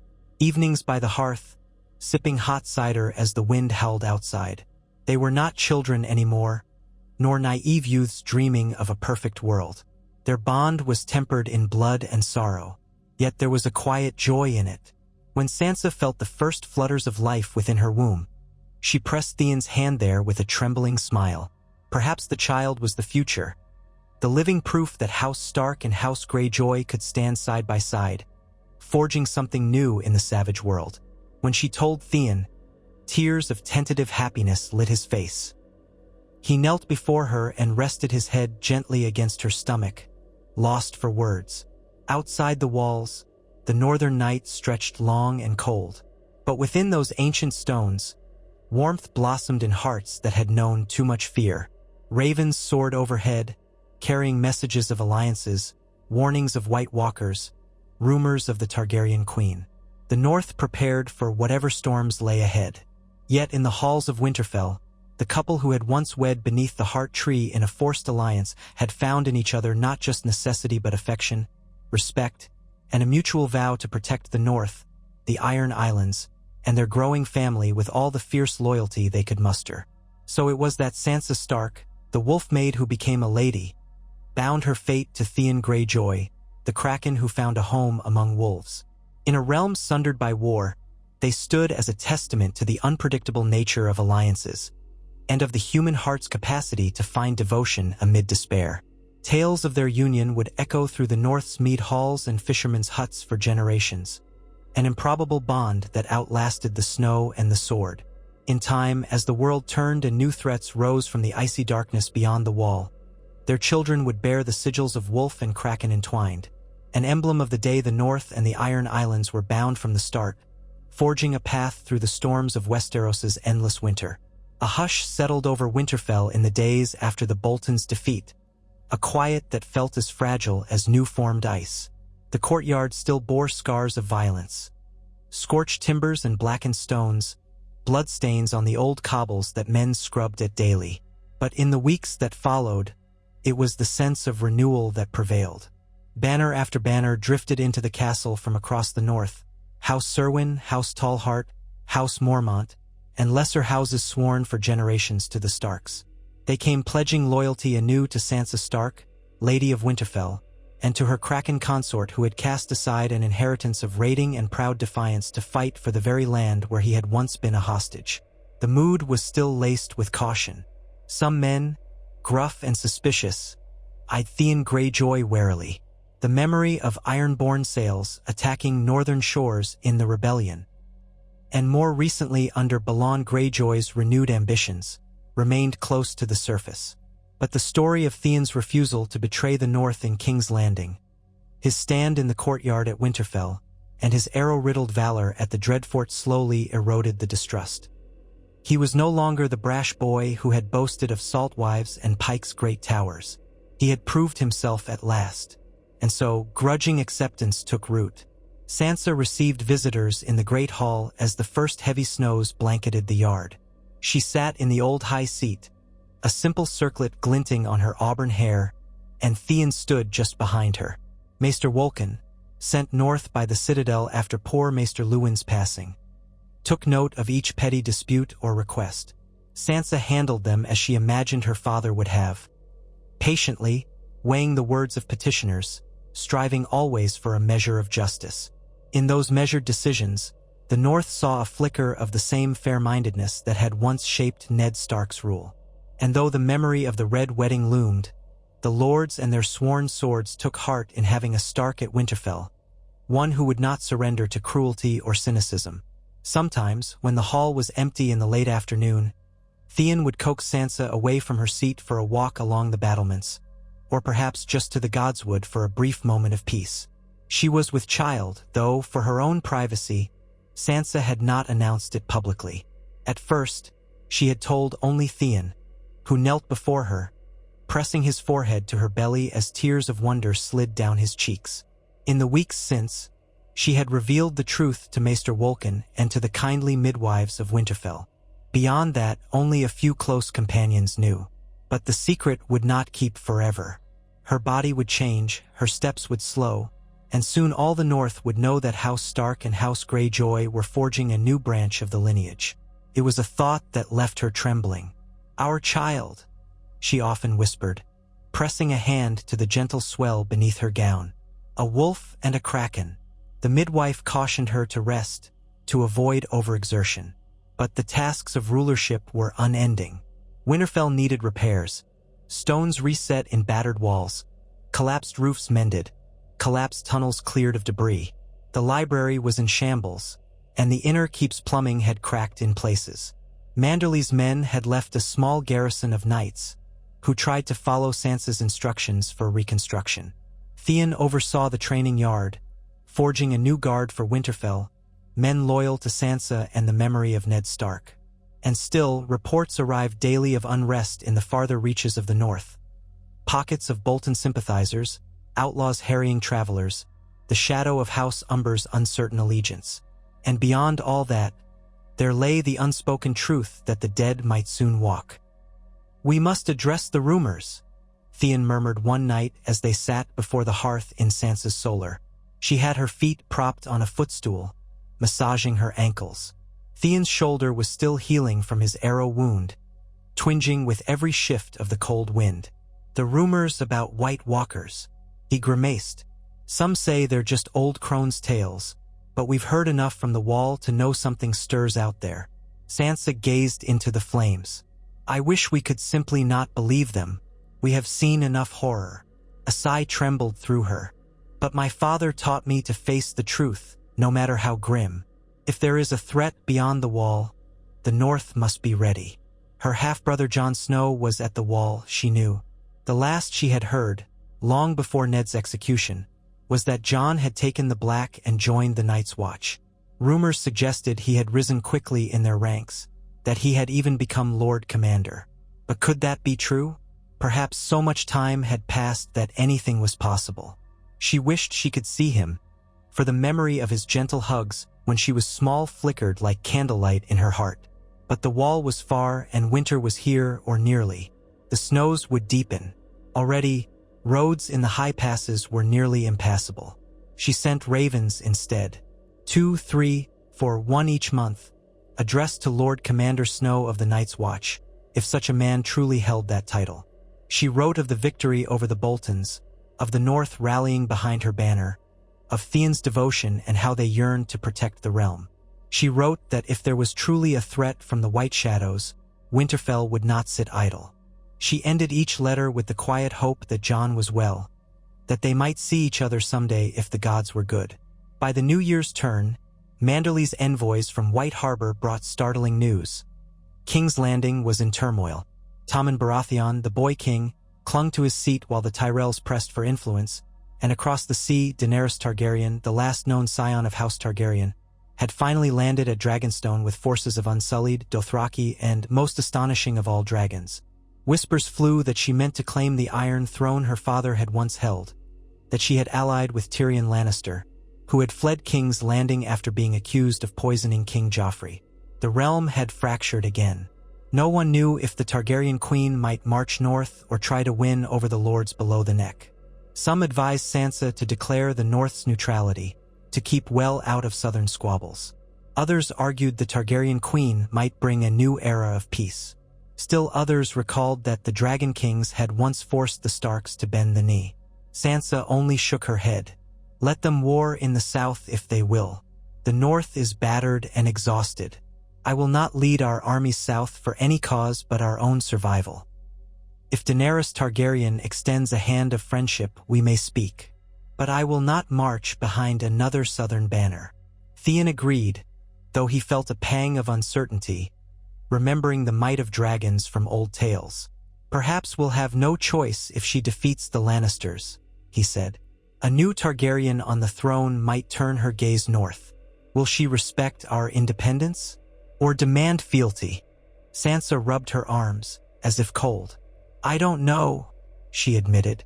"For now, we must rebuild. The rest can wait." Yet events had a habit of spinning outside any single ruler's control. As that next winter moon waxed, ravens arrived bearing a black seal, messages from the Night's Watch. Jon Snow had indeed become Lord Commander, and he wrote in a firm, unadorned script that the dead walked beyond the wall, that wildlings had fled south. Worse still, the Watch feared the others might breach the wall if not confronted. He begged the northern lords to unite, to send men, dragonglass, any aid they could muster to defend against the rising threat. Upon reading Jon's urgent words, Sansa felt her throat tighten. She sat with Theon and their closest counselors in the same solar where Ned Stark once planned the harvest. A cold wind rattled the shutters. "Jon says the threat is real," she announced in a voice that wavered. "He begs for aid, but our stores are not yet replenished. Our men half-starved from the war with the Boltons, and the snows deepen every day. If the White Walkers come, how can we hold them at the wall?" She looked to Theon, her eyes bright with uncertainty. He pressed her hand. If we do not heed this call, the danger will only grow. If the wall falls, winter will devour us all. He glanced around at the assembled men. Hother Umber, come to pledge allegiance, old Lord Glover with his grizzled beard, the stout steward of House Tallheart. We have to send what men we can, Theon continued. We have to stand with the watch. Lord Glover scratched his beard. The Boltons bled us nearly dry. How many can we truly spare? Manderley's representative, Ser Marlon Manderley, cleared his throat. Perhaps a few hundred from White Harbor, another few hundred from across the rills. If each house sends a token force. His tone was hesitant. Glover gave a grim nod. I'll muster what I can. But who will lead them? All eyes turned to Theon and Sansa. Theon was the Stark consort, the man who had led infiltration teams at Winterfell and the Dreadfort. Yet they could see plainly the bandage hidden beneath his doublet, the lingering stiffness of his arm. He was healing, but not fully. Sansa, for her part, pressed a hand lightly over her stomach. She could not ride north in her condition, and the lords would hardly want their lady to risk herself on some frozen battlefield. After a weighty silence, Theon spoke quietly. I will go. Sansa must stay here in Winterfell to rule, to ensure the North stands strong in case the Boltons' old allies try anything while I'm away. But the Watch needs help now, not in a year's time. Sansa could not hide her alarm. Theon, you're not yet fully healed, and it's the far north. We don't even know how safe the roads are. He forced a small, reassuring smile. I've known cold winters here before, and we'll have Glover's men, Manderley's, and others. We'll move swiftly. He turned to Lord Glover. I'll not lead you from some pretension of glory, but I'll fight beside you. This is a threat that could end us all if it's as Jon Snow says. Lord Glover looked Theon up and down, evaluating. At last he gave a rough dip of his head. If Lady Sansa commands it, we'll follow you. Then he glanced to Sansa. My lady, you have the blood of Ned Stark. If you say this must be done, I'll muster every man able to hold a spear. Sansa felt her heartbeat hammer. The thought of Theon riding away again, into unknown perils, be they White Walkers or simply the hazards of the winter roads, terrified her. But she could not allow her fear to rule her. She was Lady of Winterfell, and if her half-brother Jon was truly raising the alarm, she could not abandon him. She squeezed Theon's hand and turned to the assembly. Then I command it, she said softly. Theon Greyjoy will ride north in my stead, to deliver our strength to the Night's Watch. Let every house that has pledged to me send as many men as can be spared, armed, provisioned, and determined. We will not let the Watch stand alone. The next days were a flurry of preparations. Theon drafted letters, dispatched ravens, and consulted with Manderley's men about the best route to Castle Black. The shortest path lay through increasingly dangerous roads. The northern winds whipped the high passes, and rumors of savage direwolves, larger than any normal beast, cropped up in the lonely woods. But Theon refused to be daunted. He stood with Sansa in the yard on the morning of departure, decked out in stout leathers lined with fur, his wounded shoulder braced beneath a heavier cloak. His sword hung at his belt, and a small kraken wolf sigil glinted on his chest. About 300 men had gathered, with more promise to meet them on the road. They had supply wagons with salted fish, dried meats, and casks of ale, none enough to last a protracted campaign, but hopefully enough to sustain the journey to the wall. Sansa watched from the bottom of the keep's stone steps. The cold bit her cheeks. She wore a heavy cloak and tried to hide how her hands trembled. She thought of all that had happened since they had first ridden south with her father, how Theon had once been just a ward, a little older than Robb, prone to boastful quips. Now he was her husband. He had become her shield and her partner, and she could scarcely imagine Winterfell without him. Yet duty demanded this moment. He approached her, boots crunching in the snow. She looked up, tears threatening. "Promise me you'll be careful," she whispered, her gloved hand curling around his arm. "The North is cruel this time of year. I want you to come back to me." She placed his hand on her abdomen, letting him feel the faint curve hidden beneath layers of cloth. His expression softened, half agony, half tenderness. "I'll come back. I swear it," he murmured. He bowed his head to press a gentle kiss to her lips. The men close by turned their gazes aside, giving them a moment of privacy. When Theon pulled back, his gray eyes flickered with determination. "And when I do," he said, "we'll welcome our child into a north that can stand safe against any foe, human or otherwise." Sansa nodded, unable to speak. She felt cold tears on her cheeks. He turned and mounted his horse, a sturdy dappled mare better suited for snowy roads than a warhorse. The standard-bearers lifted the banner, a gray direwolf on a white field, the stark sigil that once flapped in the yard when her father was lord. But now, beneath it, someone had sewn a small golden kraken in the corner, symbolic of Theon's place. The party moved out beneath Winterfell's gatehouse, the wind carrying the flutter of the banner across the sky. Sansa stood watching until the column disappeared beyond the white horizon. She spent the following weeks in restless vigilance. News arrived sporadically. Theon's force had been joined by some Umber riders, though House Umber itself remained fractured after the Bolton alliance, and by a few Karstark men who had broken from their lord.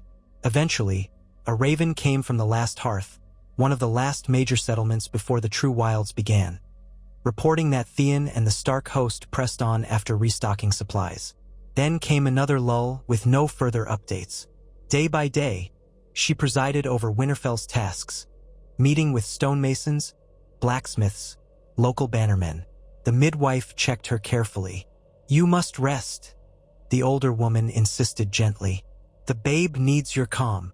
But Sansa's nights were spent pacing the upper corridors of the Great Keep, or standing at the window, gazing out into the swirling dark of winter nights. At last, a new raven arrived in late evening. Sansa, summoned from her solar, received the parchment with trembling hands. Theon had reached Castle Black. Lord Commander Jon Snow had welcomed them, apparently, though the letter said that the Watch's situation was desperate.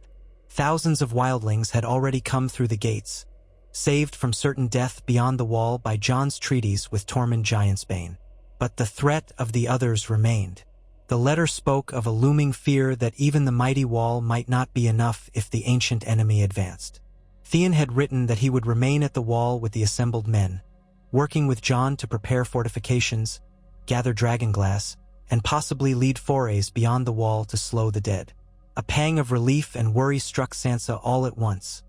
Relief to hear Theon was alive, worry at the notion of him venturing beyond the wall into the domain of the others. In the letter, Jon extended an invitation, almost a plea, for Sansa to join them. "You and any of the northern lords who are able," he wrote. "This is not a fight that can be won by swords alone. We need every advantage. We need the unity of the North. Tell our people that the White Walkers are not a myth. They are real, and they bring an endless night with them." Sansa read the lines a dozen times. She felt torn. She longed to see Jon again, to stand at Theon's side. But the wise course was to remain in Winterfell. She carried a child, and the snows were deep. If she set out now, the journey could end in disaster for her unborn babe and for those who traveled with her. Moreover, the North needed a Stark presence in the seat of power. Should a crisis strike, or some opportunist from the South try to seize advantage, the seat must not be left vacant. Her heart ached with the force of the decision, but in the end, she stayed. She penned a reply to Jon. "You have the North's support. We are sending more shipments of supplies as the roads allow. I pray you and Theon remain safe." That night she lit a candle in the godswood, kneeling in the snow before the heart tree, and asked the old gods to watch over them. The winter deepened, pressing in from all sides. The horizon glowed white each morning. Small folk from outlying villages trickled in, seeking shelter behind Winterfell's walls. Sansa ordered the gates open, provided they offered no harm. They brought pitiful stories. Entire hamlets turned ghostly silent, glimpses of the dead rising in the distance. Some stories sounded too outlandish to be believed, but Sansa sensed truth behind the terror in their eyes. All the while, rumors from the south drifted up to them, News that Queen Cersei and Daenerys Targaryen were locked in a deadly dance for control of King's Landing, that the Iron Islands were in the grip of Euron Greyjoy's brutality, that the Riverlands still reeled from the aftermath of the war. None of it felt as immediately threatening as the cold breath of winter itself. Then, a day came when the ravens ceased to fly from Castle Black. Silence. Days stretched into a fortnight with no word from Theon or Jon or any watchers on the wall. Sansa's worry became a gnawing ache in her chest. She roamed the ramparts at sunrise, gazing north, as if she could will the news to come. It was at dusk on the 20th day since the last raven that Winterfell's gates opened to admit a solitary rider, half-frozen and near collapse. He was a ranger of the Night's Watch, face haggard, eyes wide with fear. Maester Wolkan rushed him inside, offering a warm cloak and a cup of mulled wine. The man's voice trembled as he spoke in Sansa's presence in the great hall. "The wall. There's been a breach." His words fell like stones on ice. "Not the entire wall, my lady, but Eastwatch by the sea. They came on dead horses, an army of them. White walkers. A dragon of ice." The hall erupted in gasps. Some men cursed, others paled. Sansa felt the ground tilt beneath her. "A dragon?" she managed to say, voice faint. The ranger nodded, tears in his eyes. "I don't understand it, but it was once living and now it's... The Night King rides it. Eastwatch fell in a single night. Jon Snow and your Lord Consort, Theon Greyjoy, they were at Castle Black. Word came that they must retreat. I do not know if they survived." His gaze fell. "Some of us fled south, parted ways. I rode hard for Winterfell, to warn you." Shouts rang out, men calling for calm. Sansa felt her heart pound with such force she thought she might faint. Slowly, she forced herself upright. "We must be strong," she said, her voice carrying through the hall. "We must prepare to defend the north. If the dead move south, Winterfell stands in their path." She tried not to think of Theon. She tried not to picture him lost in a snowdrift, or lying lifeless in the shadow of an undead dragon. She swallowed. "We'll gather every man, every weapon. Send riders to the White Harbor. Warn them. Raise the levies. We have to hold." But there was more. That same night, as the hall emptied, Sansa sat with the ranger in the relative quiet of the side chamber. He had a feverish look in his eyes, though whether from terror or the cold, she could not tell. "You said Theon was at Castle Black," she pressed gently. "Did you see him? Do you know if he survived?" The ranger shook his head, eyes flicking with regret. "I only know they were preparing a defense. Word was that Lord Commander Snow, Tormund Giantsbane, your Lord Consort, and others had set out for Eastwatch to reinforce it. I escaped just before the final assault. I do not know if they fell back or were overrun."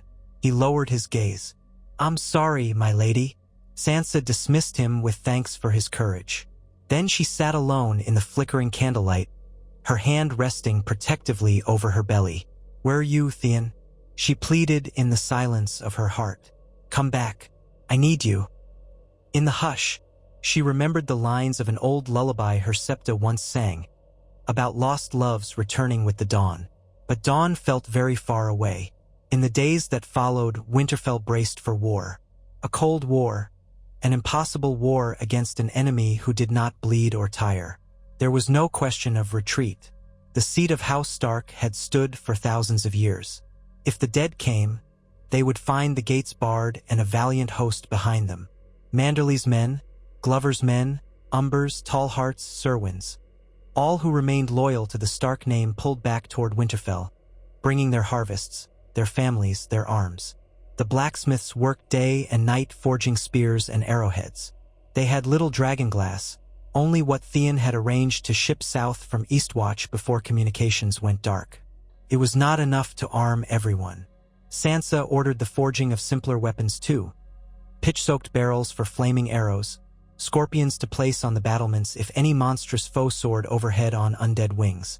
The castle soon overflowed with folk seeking sanctuary. Tents sprang up in the courtyard, in every corner of the bailey. Sansa walked among the refugees, a hood drawn over her hair, offering words of comfort, ordering her stewards to ration the grain. They might endure a siege lasting weeks, months. She hardly knew. She never let her fear show, though inside, it festered like an open wound. Theon might be lost, or an ice white himself. At night, she clung to her bed alone, tears slipping across her pillow as she prayed to the gods, old and new, for some sign of hope. At last, on a frigid afternoon when clouds hung low and the sun was hidden, horns rang out from atop the gatehouse. The watchers had spotted a band approaching. Some men seized weapons, fearing a white raid. But as they drew closer, the shapes became clearer. Living men, riding horses half dead with fatigue, accompanied by figures on foot. Sansa, with a hastily donned cloak, hurried to the courtyard. The gates groaned open. Through them filed a ragged column of black-clad brothers, northern soldiers, and wildlings with furs and bone armor. Leading them was a broad man with red hair, Tormund Giantsbane, from the tales Sansa had only heard. He nearly collapsed from exhaustion, but relief shone in his eyes. Beside him rode none other than Jon Snow, gaunt and frostbitten but unmistakable. Her half-brother, older and far grimmer than she recalled. She scanned the riders frantically. Her heart seized. She did not see Theon. Then, at the rear, supported on a mount by two wildlings, came a figure hunched in pain. Half his face was hidden by a rough scarf, his hair streaked with frost. But Sansa recognized him before her mind could even process it. Theon. He was alive. She would have run to him, but the crowd was in motion, the newcomers crossing the threshold. Sansa forced her trembling legs to hold her upright. Jon Snow slid from his horse first, giving curt orders for the men to be tended, the wounded taken to the maester. Then he saw her. For a moment, neither sibling could speak. At last Sansa found her voice. "Jon?" she choked, tears gathering in her eyes. He stepped forward, arms enveloping her in a tight embrace. She pressed her cheek to the fur of his cloak, mindful of the child in her belly. "You're alive," she whispered. I prayed you would be." He drew back, his mouth set in a grim line, as if he too fought tears. "It's good to see you, Sansa." His gaze flicked downward to her belly, and for an instant, surprise and sadness mingled in his eyes. Then the crowd parted, and she could bear it no longer. She slipped away from Jon to hurry toward Theon, who all but fell from the saddle as the wildlings tried to help him. He had a bandage wrapped around his leg, and another across his torso that bloomed red with old blood. His face was hollow, cheeks flecked with black scabs from frostbite or worse, but he was conscious. "Sansa," he managed through cracked lips. She sank to her knees in the snow beside him, ignoring the chill. She cupped his face in her hands. His breath was faint, his eyes dimming. "I made it," he rasped, giving a hint of a smile. She stroked his hair. "You did," she whispered, tears dripping from her chin onto the collar of his cloak. "You did. You're home." She gestured to the wildlings. "Help me bring him in, quickly." They lifted him, carrying him into the great keep. Sansa half led, half followed, her heart in her throat. Inside, the halls were chaos as the newly arrived men struggled to stand on numb feet, brushing off flecks of ice that seemed embedded in their clothing. Many were wounded. Jon and Tormund directed them to the lower levels, where the warmth was somewhat better, where makeshift sickbeds could be arranged. Maester Wolkan and his assistants rushed about with hot water and bandages. Sansa wanted to remain with Theon, to oversee every aspect of his care, but Jon caught her arm gently. "We have to talk, all of us," he said. "There's no time to lose." She looked from Jon to Theon, torn. Theon managed a faint nod, wincing in pain. "Go," he murmured. "I'm not dying. Not yet." So she let the maester usher him away, trusting they would do all they could. In the council chamber, a blaze roared in the hearth, though the chill of fear hung in the air. Jon, Tormund, several black brothers, and a handful of northern lords who had accompanied them assembled around a broad table.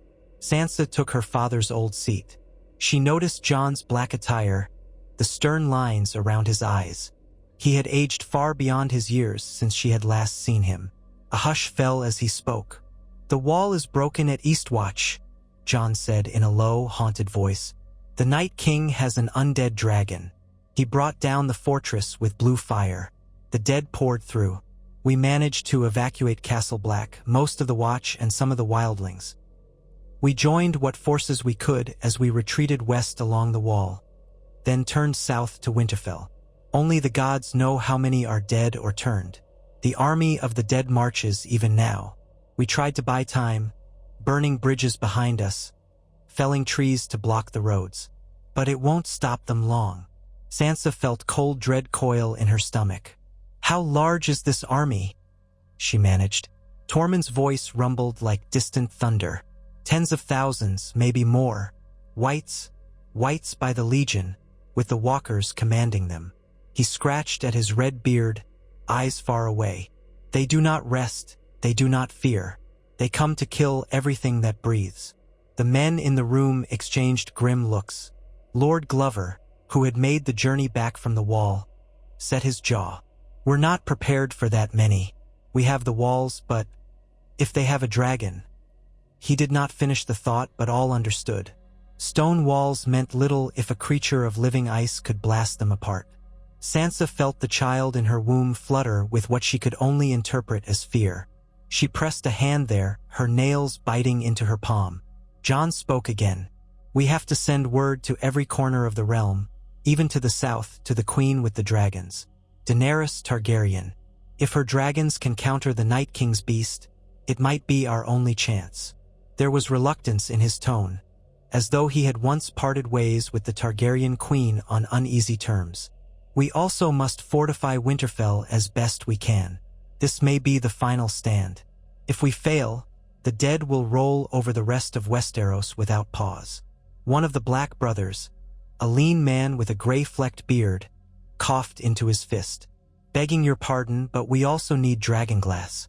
Theon Greyjoy had arranged shipments from Dragonstone, but we lost contact. Is there any here?" Sansa remembered the small crates that had arrived some weeks prior, smuggled in by one of the last ships to sail from Eastwatch. "We have some," she acknowledged. "Not enough to outfit every soldier, but we can distribute it to the best fighters, at least.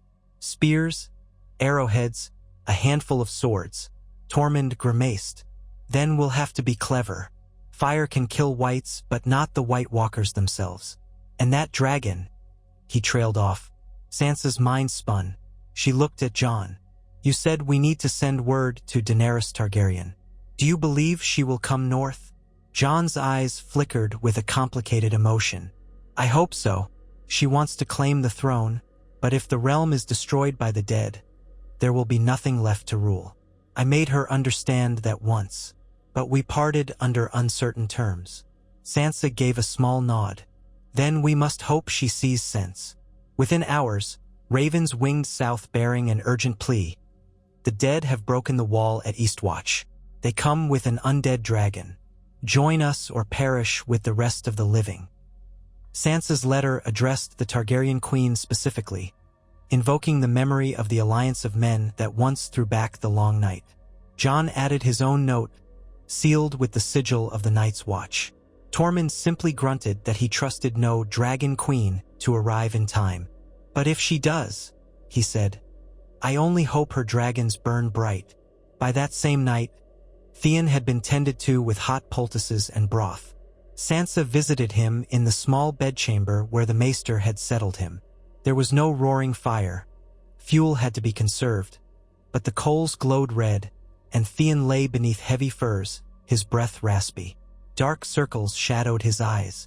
She lowered herself onto the stool by his bedside, leaning forward so their foreheads almost touched. "I thought I'd lost you," she whispered. He gave a faint shake of his head, an attempt at a smile on lips cracked by the cold. "Not yet," he murmured. "Though, I came close. We all did." His gaze flicked to her belly, and the ghost of that same tender awe touched his expression. "How is our child?" She swallowed. "Strong." Her voice hitched. "Or he," she added with a trembling laugh. "I speak to them sometimes, telling them they'll have a brave father. Theon's hand found hers beneath the blankets, his fingers chill. She laced their fingers, tears brimming. "Can you tell me what happened?" she asked gently. So he told her of how they had ridden to Eastwatch in haste, hoping to strengthen the fortress. They had encountered Jon Snow and his band, who had been ranging beyond the wall in search of proof to bring to the southern rulers. They had managed to capture a single white once, at great cost, but that felt like another lifetime. When the army of the dead descended, it came with a fury none of them had imagined. The undead dragon belched a searing blue flame that shattered ice and stone, letting the tide of whites spill in. Theon's voice shook as he described the sound of that dragon's roar, how it cut through the soul. "They're unstoppable," he whispered. "We couldn't fight them on open ground. We had to flee or be consumed. Many we left behind, we'll never know if they died or rose again." He swallowed, eyes haunted. "I saw men who'd marched with me break, cry, some run into the night. But Jon rallied us, said we had to get word south. So we fell back, step by step." Sansa stroked his hair, tears slipping silently. "You did all you could." He exhaled unsteadily. "I only hope it was enough." Then, exhausted, he sank back into the pillows. She stayed with him until he drifted to sleep, her hand still clasped in his, the weight of a realm's dread pressing down on her. A new dawn came, pale and cold, to find Winterfell in a flurry of defenses. The wildlings joined Tormund in erecting sharpened stakes around the outer walls, layering trenches that could be ignited with oil. Jon and the older lords consulted old texts on the long night, searching for any clue on how to defeat an undead dragon. They found little but cryptic mentions of Dragonsteel and ancient heroes. Glover, Manderly, and others busied themselves with mustering every able-bodied man or woman who could lift a weapon. Jon insisted the women be allowed to fight if they wished. "Every sword is needed," he said, and Sansa agreed. Had Arya been here, Sansa thought, her sister would certainly be among the fiercest. Sometimes, she could almost hear Arya's spirited arguments echo in the yard, a memory from simpler days. Days bled into a tense fortnight. Snow fell endlessly, piling in drifts against the walls. The outer fields were churned to mud by the constant comings and goings of horses and foot patrols. Every morning, they scanned the horizon, half expecting to see an endless horde of whites cresting the hills. Yet the enemy had not yet arrived. Sansa suspected it was only a matter of time. They had so far to come from Eastwatch, but at their tireless pace, the distance might not slow them much. Perhaps they massed somewhere, preparing. Or perhaps they ravaged the villages along the way. The waiting was agony. Late one evening, with the wind howling outside, Sansa sat in the great hall with a small company of advisors, poring over old records of the Night's Watch. Jon had found them in Winterfell's library, tomes rarely touched. They sought any mention of strategies from the last long night. The fireplaces blazed, but the cold lingered, seeping through cracks in the ancient stone. Theon dozed in a chair by the hearth, stubbornly refusing to rest in bed.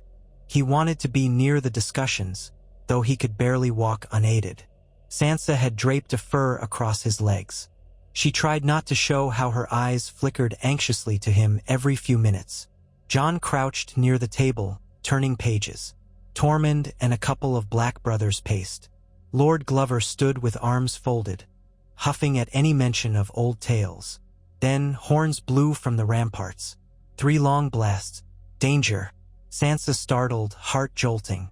Men rushed to the doors, hands on swords. Tormund growled, "They're here." Theon struggled to rise. Jon looked at Sansa, tension in every muscle. "Go to the crypts," he said, voice urgent. "All women and children are to gather there. Please, Sansa." She set her jaw. "I won't hide while Winterfell stands." But Jon's gaze was fierce. "You must, for the sake of the child and the Stark line. We can't risk you on the battlements when they break through. The crypts are safer, and you can oversee the refugees there. Keep them calm." Her eyes flicked to Theon, who clung to the edge of the table, face pale. "I'll go," he said quietly. I'll stay with Sansa, guard her. I'm in no shape to fight on the walls. She started to protest, to say Theon should not have to be parted from the main struggle. But the weight of logic crushed her. He could hardly stand, let alone swing a sword. If the crypts were to be the fallback, they would need some fighters there too.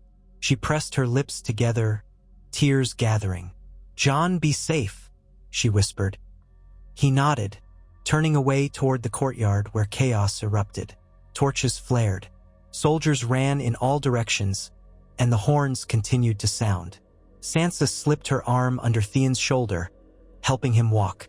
They joined the flood of small folk and non-combatants descending the winding steps into Winterfell's crypts.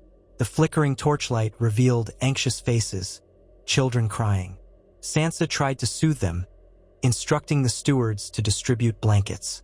The crypts stretched deep beneath the castle, an ancient labyrinth. Sansa found a vantage near the old tombs of the Stark kings of yore, standing near the statue of her father. She swallowed hard at the sight of it. Ned Stark's face in stone, stoic and proud. Theon sank onto a low bench, wincing in pain. Above, they heard the booming crash of gates, the shouts of men, the hiss of arrows. The battle had begun. Time passed in a nightmarish haze of muffled sounds and flickering lights. The crypts shook now and then as if from distant thunder. Sansa's heart hammered each time. She busied herself directing the frightened small folk. She had them gather in the widest chamber, where they could at least see each other, share warmth. Some older men or younger boys carried spears or knives, ready to defend if the crypts were breached. Theon was among them, though his wounds limited him. Outside, roars echoed, like no living thing they had ever heard. The undead dragon, perhaps. Occasionally, she imagined she heard a woman screaming, or the roar of flame. The hours dragged. At last, a hush fell. The distant clang of steel subsided, replaced by eerie silence. Sansa's breath caught. Was that good or ill? She glanced at Theon, who stared back, pale. Then, in the flickering torchlight, they heard footsteps approaching down the crypt stairs. Everyone tensed, weapons clutched. From the shadows emerged Jon Snow, helmet under his arm, face streaked with blood and soot. His eyes found Sansa, and she rushed forward, relief rising like a tide. "Jon, is it over?" she asked, voice trembling. He shook his head, expression grim. "We drove them off for now. They tested our walls with a wave of whites. The dragon never landed, just circled, blasting parts of the outer defenses with that blue flame." He ran a shaking hand through his hair. "We destroyed hundreds of whites, but they have tens of thousands more, and many of our men are dead or wounded. They pulled back, maybe waiting for night to deepen, or for orders from that cursed Night King." His voice caught. "This is only the beginning," Sansa sagged. "Then we will hold for as long as we can," she said, trying to summon courage. "We have no other choice." Jon sighed, nodding.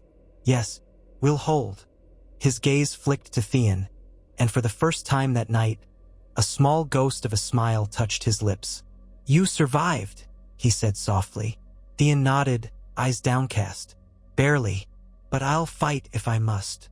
They clasped hands in a silent moment of forgiveness, of acknowledgement. Then Jon turned away. "I must see to the wounded and plan the next defense. Stay here, Sansa. It's safer."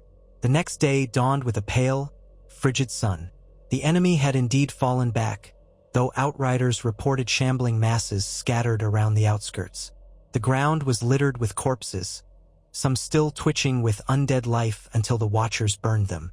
Jon, Tormund, Glover, and the Black Brothers agreed that the real assault would come soon, perhaps the next night. The Watchers on the battlements remained vigilant, scanning the far fields. Theon limped out to join Sansa on the walls in the afternoon, though the cold stung his lungs. She helped him lean against a merlin. Together, they looked across a plain churned by war. Bodies of men and wights smoldered in black heaps. Sansa shuddered. "How can we defeat an army that doesn't end?" she whispered. Theon wrapped an arm around her shoulders, pulling her gently against his side. "We do what we must. If there's a chance the Targaryen queen might come with living dragons, maybe that can even the odds. Until then, he did not finish, but she understood. They would fight, they would hold, and they might die. She pressed her cheek to his shoulder, feeling the heat of tears. That evening, a miracle arrived on the wings of a great beast. At first, watchers cried out in alarm, another dragon. But soon they realized this one breathed true flame, not the icy blue of the undead. Swooping overhead were not one, but two dragons, the sun's dying light gleaming off their scales. Their roars echoed across the sky, and behind them, a column of mounted knights approached. Daenerys Targaryen had come at last, flanked by her loyal forces. The golden banners of House Tyrell and the black stag of Gendry Baratheon also wove among them. Later Sansa would learn that alliances had been forged in desperation. After the fall of kings landing to Daenerys' armies, and the forging of a fragile peace with the southern lords who recognized that to ignore the threat in the north was madness. Rumor had it that even Queen Cersei had been deposed, though Sansa knew few details. Winterfell's battered gates opened. Into the courtyard rode Daenerys Targaryen herself, silver-haired, clad in white furs. Around her rode Grey Worm and the Unsullied, the Tyrell Knights, and a host of other southern men. Jon Snow, Tormund, and the northern lords greeted them with tense relief. From the walls, Sansa looked down, heart pounding. She had never seen dragons, had scarcely believed they truly lived. Yet here they were, coiling overhead in the swirling snow, each flap of their wings sending blasts of wind across the ramparts. Sansa descended to the courtyard, Theon leaning on her shoulder. They arrived in time to see Daenerys dismount her white mare, stride forward to clasp hands with Jon, who introduced her to the lords. The queen's purple eyes flicked to Sansa, then to Theon. She said nothing at first, but there was something assessing in her gaze. Her hair was braided elaborately, her cheeks red from the cold. She exhaled a puff of frosty breath and nodded politely to Sansa. "I have come to fight for the living," she declared. "If we do not stand together, none of us shall stand at all." Jon's voice was hoarse with relief. "Winterfell is yours, your grace, for as long as the war against the dead endures." Sansa might once have bristled to hear him offer up Winterfell, but these were desperate times, and she saw the sincerity in Jon's eyes, the precarious fragility of their situation. So she dipped her head too, forced a small smile for the Dragon Queen. Daenerys turned to Theon, a faint flicker of surprise crossing her features. "You are Theon Greyjoy?" she asked. "I've met your sister, Yara. She fought for me in the south. She told me you were lost." Theon inclined his head, bracing on a cane. "I was lost," he said quietly. "But Sansa Stark saved me, and so I fight for her, for the North, and for all who oppose the dead." Daenerys studied him, then nodded. "Yara has reclaimed the Iron Islands in my name, driving out Euron. We will see if they hold." Her gaze shifted to Sansa's pregnant belly. A flicker of curiosity or sympathy appeared in her eyes. Then she turned, raising her voice to address the gathering. "We must move quickly. My scouts spotted the undead host some leagues away, but they march relentlessly. Drogon and Regal, my dragons, will harry them from above." She exhaled. "But the Night King is cunning, and he has his own dread beast.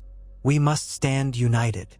The courtyard erupted in activity, men rushing to stable the newcomers' mounts, to guide the Unsullied to whatever quarters could be found.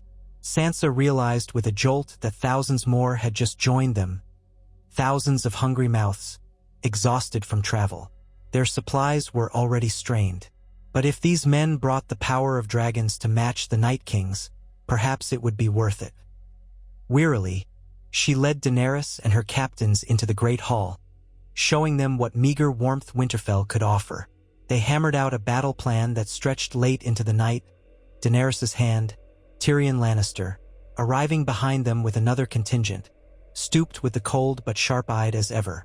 Sansa stiffened at the sight of him, remembering King's Landing, Joffrey's cruelty, her forced marriage to Tyrion in another timeline. In truth, that had never come to pass here, given her betrothal to Theon. but the memory of Lannisters and the heartbreak they had unleashed still stung. Tyrion, for his part, wore a solemn expression, offering no flippant jokes. He had seen war, loss, and betrayal too. There was no time for old grudges now. Together, they plotted how best to lure the Night King into a trap where Daenerys's dragons could engage him. Bran Stark, alive in this variation, though Sansa had not seen him yet in the story, could have knowledge? In standard lore, yes, but the user asked for lore accuracy. We might or might not incorporate that. The user wants no subtitles. But let's continue. Our story is quite big. We'll keep going. Through combined efforts, they set a final stand outside Winterfell's walls, layering trenches and flaming barricades, with the dragons perched to respond. Theon, too wounded to fight on the front lines, helped coordinate from the ramparts. Sansa refused to hide in the crypts this time, determined to direct from the courtyard if possible, but Jon insisted she remain behind the second ring of defenses. The child she carried weighed on her heart and mind. She knew if she fell, she doomed not just herself but the future she and Theon had hoped to build for the North.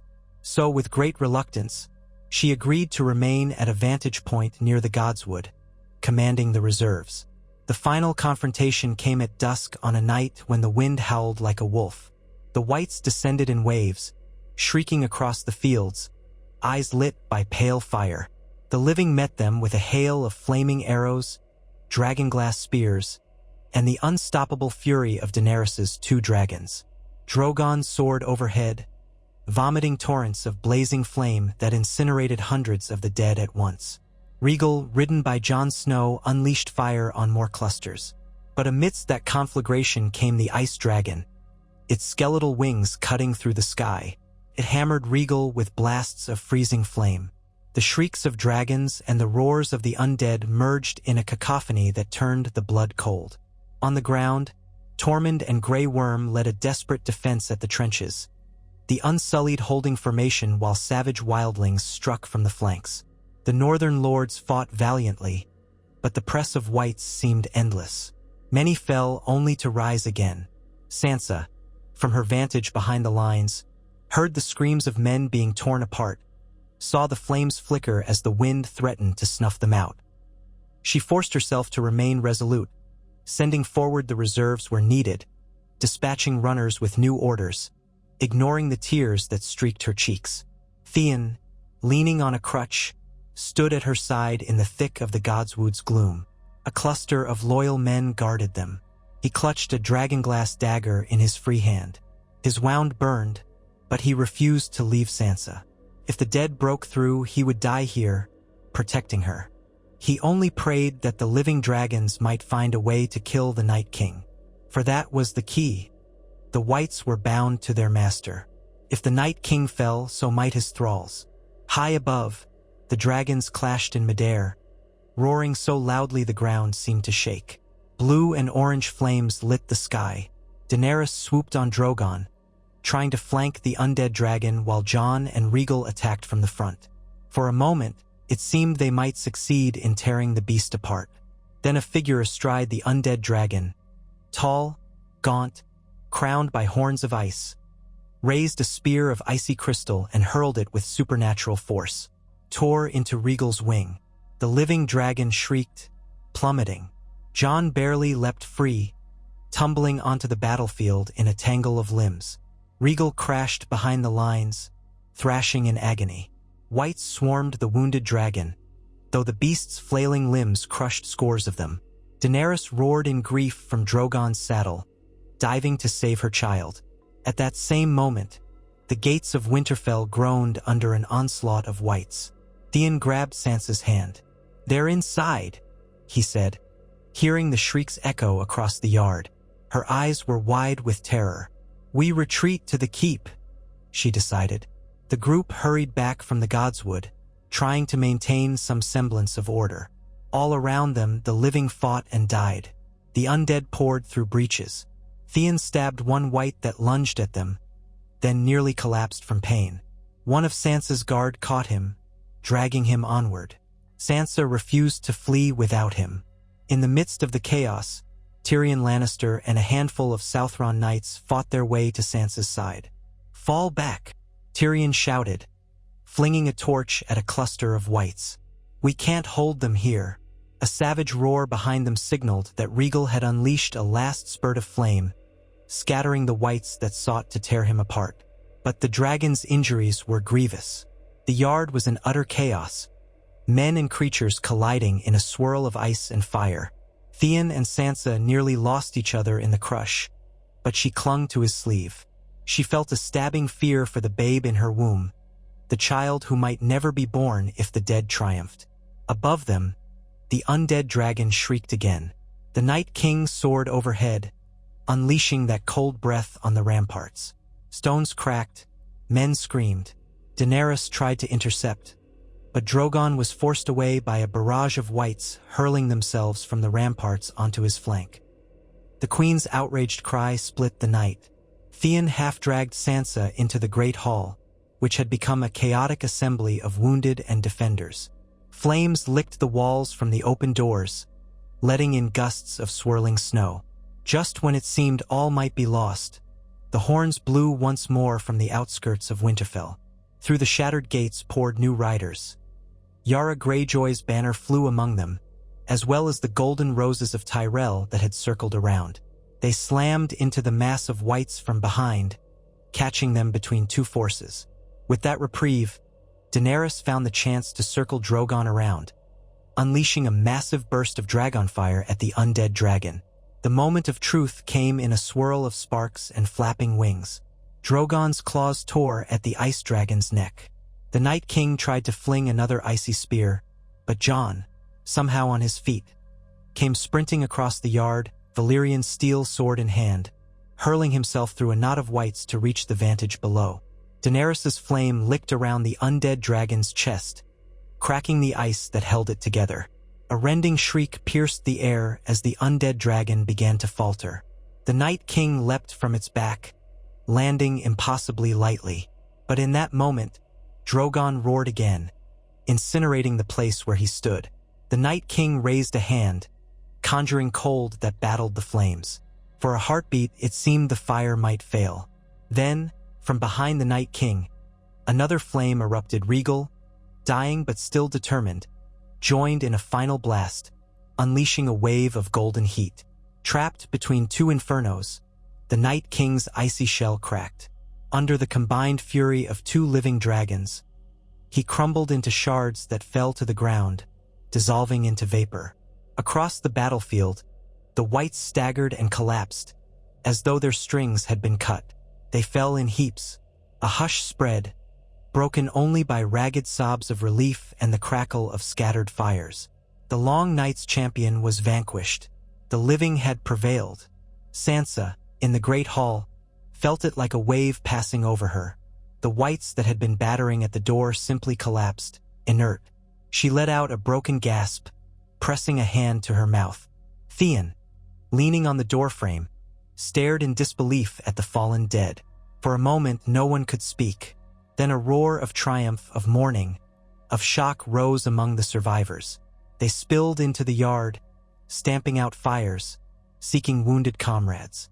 The dragons roared overhead, Drogon triumphant, Rhaegal collapsing at last in a final exhalation. Daenerys landed, weeping at her fallen child, though the victory was hers. Winterfell was battered, its walls cracked, its yards stained red and black, many of its defenders gone. But it stood. Dawn found them gathering the dead for pyres. Jon lit a funeral pyre for Rhaegal with tears in his eyes. Sansa directed the maester to tend to the wounded, pulling Theon close whenever she feared he might collapse. She looked around at the aftermath, her gaze distant. The North had survived an onslaught beyond imagination. The foe that once threatened to erase them all was gone. She prayed that the babe within her had not been harmed by her desperate flight, by the terror that had seized her heart. She prayed they might see a future. In the days that followed, Daenerys Targaryen and Jon Snow began speaking of what came next. The Iron Throne still existed, even if King's Landing had fallen. The Queen had come as promised to save the living, and now she expected the realm's fealty. Yet, as she walked Winterfell's ruins with Sansa, something in her gaze softened. She saw how these people had fought valiantly, how this land had nearly been destroyed. Sansa, in turn, thanked Daenerys for her arrival in the nick of time, acknowledging that without Dragonfire, all would have been lost. Despite their differences, they clasped hands. "The North is grateful," Sansa said quietly. Daenerys studied her, the child she carried. "If the realm is to rebuild," the queen replied, "we will need alliances that are not forged by fear." Sansa nodded, exchanging a glance with Theon, who stood behind her, hobbling on his cane. Daenerys departed eventually, with Jon by her side, to quell further unrest in the south, leaving Winterfell free to govern itself. In time, negotiations might define if the North remained independent or merely a vassal. But that was a challenge for another day. For now, the living had triumphed in the war that truly mattered. Theon, battered but alive, stood beneath the heart tree with Sansa as the first true spring sunlight kissed the snow. They held hands. The child stirred within her, a promise of new beginnings. She recalled how distant the day had seemed when they first wed, that cold morning in the Godswood. How improbable that they would stand here now, having weathered wars, captivity, heartbreak, and the undead. She looked at Theon and murmured, "We made it." He nodded, eyes glimmering. "We did," he said. "The wolf and the kraken, and soon another." They kissed softly, the Br.'s rustling the weirwood's leaves. The scars of winter and war would not fade overnight. The North had lost many. The memories of horror would linger. But in the hush that followed the long night, hope glimmered anew. Here in Winterfell, seat of the ancient kings of winter, a new story would unfold. Of a union begun in politics that became a bond of devotion, of a child who carried the blood of Stark and Greyjoy, and of a realm forever changed by what they had endured together. So the snows melted, the pyres cooled to ash, and the realm slowly turned its eyes toward rebuilding. Sansa Stark, Lady of Winterfell, guided her people with steady compassion. Theon Greyjoy, Lord Consort, limped through the courtyard, teaching orphans to shoot arrows, determined to ensure that no child would ever be left vulnerable as he had once been. Jon Snow, walking a more complicated path alongside Daenerys, promised to keep the peace with the North, determined to honor the memory of Ned Stark. On quiet evenings, Sansa and Theon would sit by the window in the Great Keep, the candlelight catching her copper hair, his newly streaked with lines of silver from the trials he had endured. They would speak of the future, of the roads to be rebuilt, the harvests to come, and the child who, someday, might inherit not just House Stark or House Greyjoy, but the unity the two houses had forged. In that child's veins ran the resilience of the North, tempered by the iron will of the Krakens. That legacy, they prayed, would guide the next generation away from the tragedies that had nearly shattered the realm. In the years to come, the bards would compose songs of the Great War against the dead, of how dragons and wolves and krakens and all the free peoples of Westeros banded together to hold back oblivion. They would sing of the windswept courtyard at Winterfell where the Night King fell to living flame. They would tell of the quiet grace of Sansa Stark, who ruled her father's halls with a kind heart and a spine of steel, and of Theon Greyjoy, who walked away from the sea to stand by her side. Some might find it an unlikely story, yet it was true enough. Sometimes the greatest changes in the realm came not from single acts of might, but from the slow forging of bonds once thought impossible. Over time, that story would spread from the White Harbor docks to the stony shores of Pike, from the Mander's green banks to the halls of King's Landing. And whenever folk spoke of the improbable union of wolf and kraken, they would remember how, at the dawn of the darkest winter, these two had defied the horrors of war, the cruelty of fate, and the clutches of the dead themselves, to bring a new and hopeful spring upon the realm of Westeros.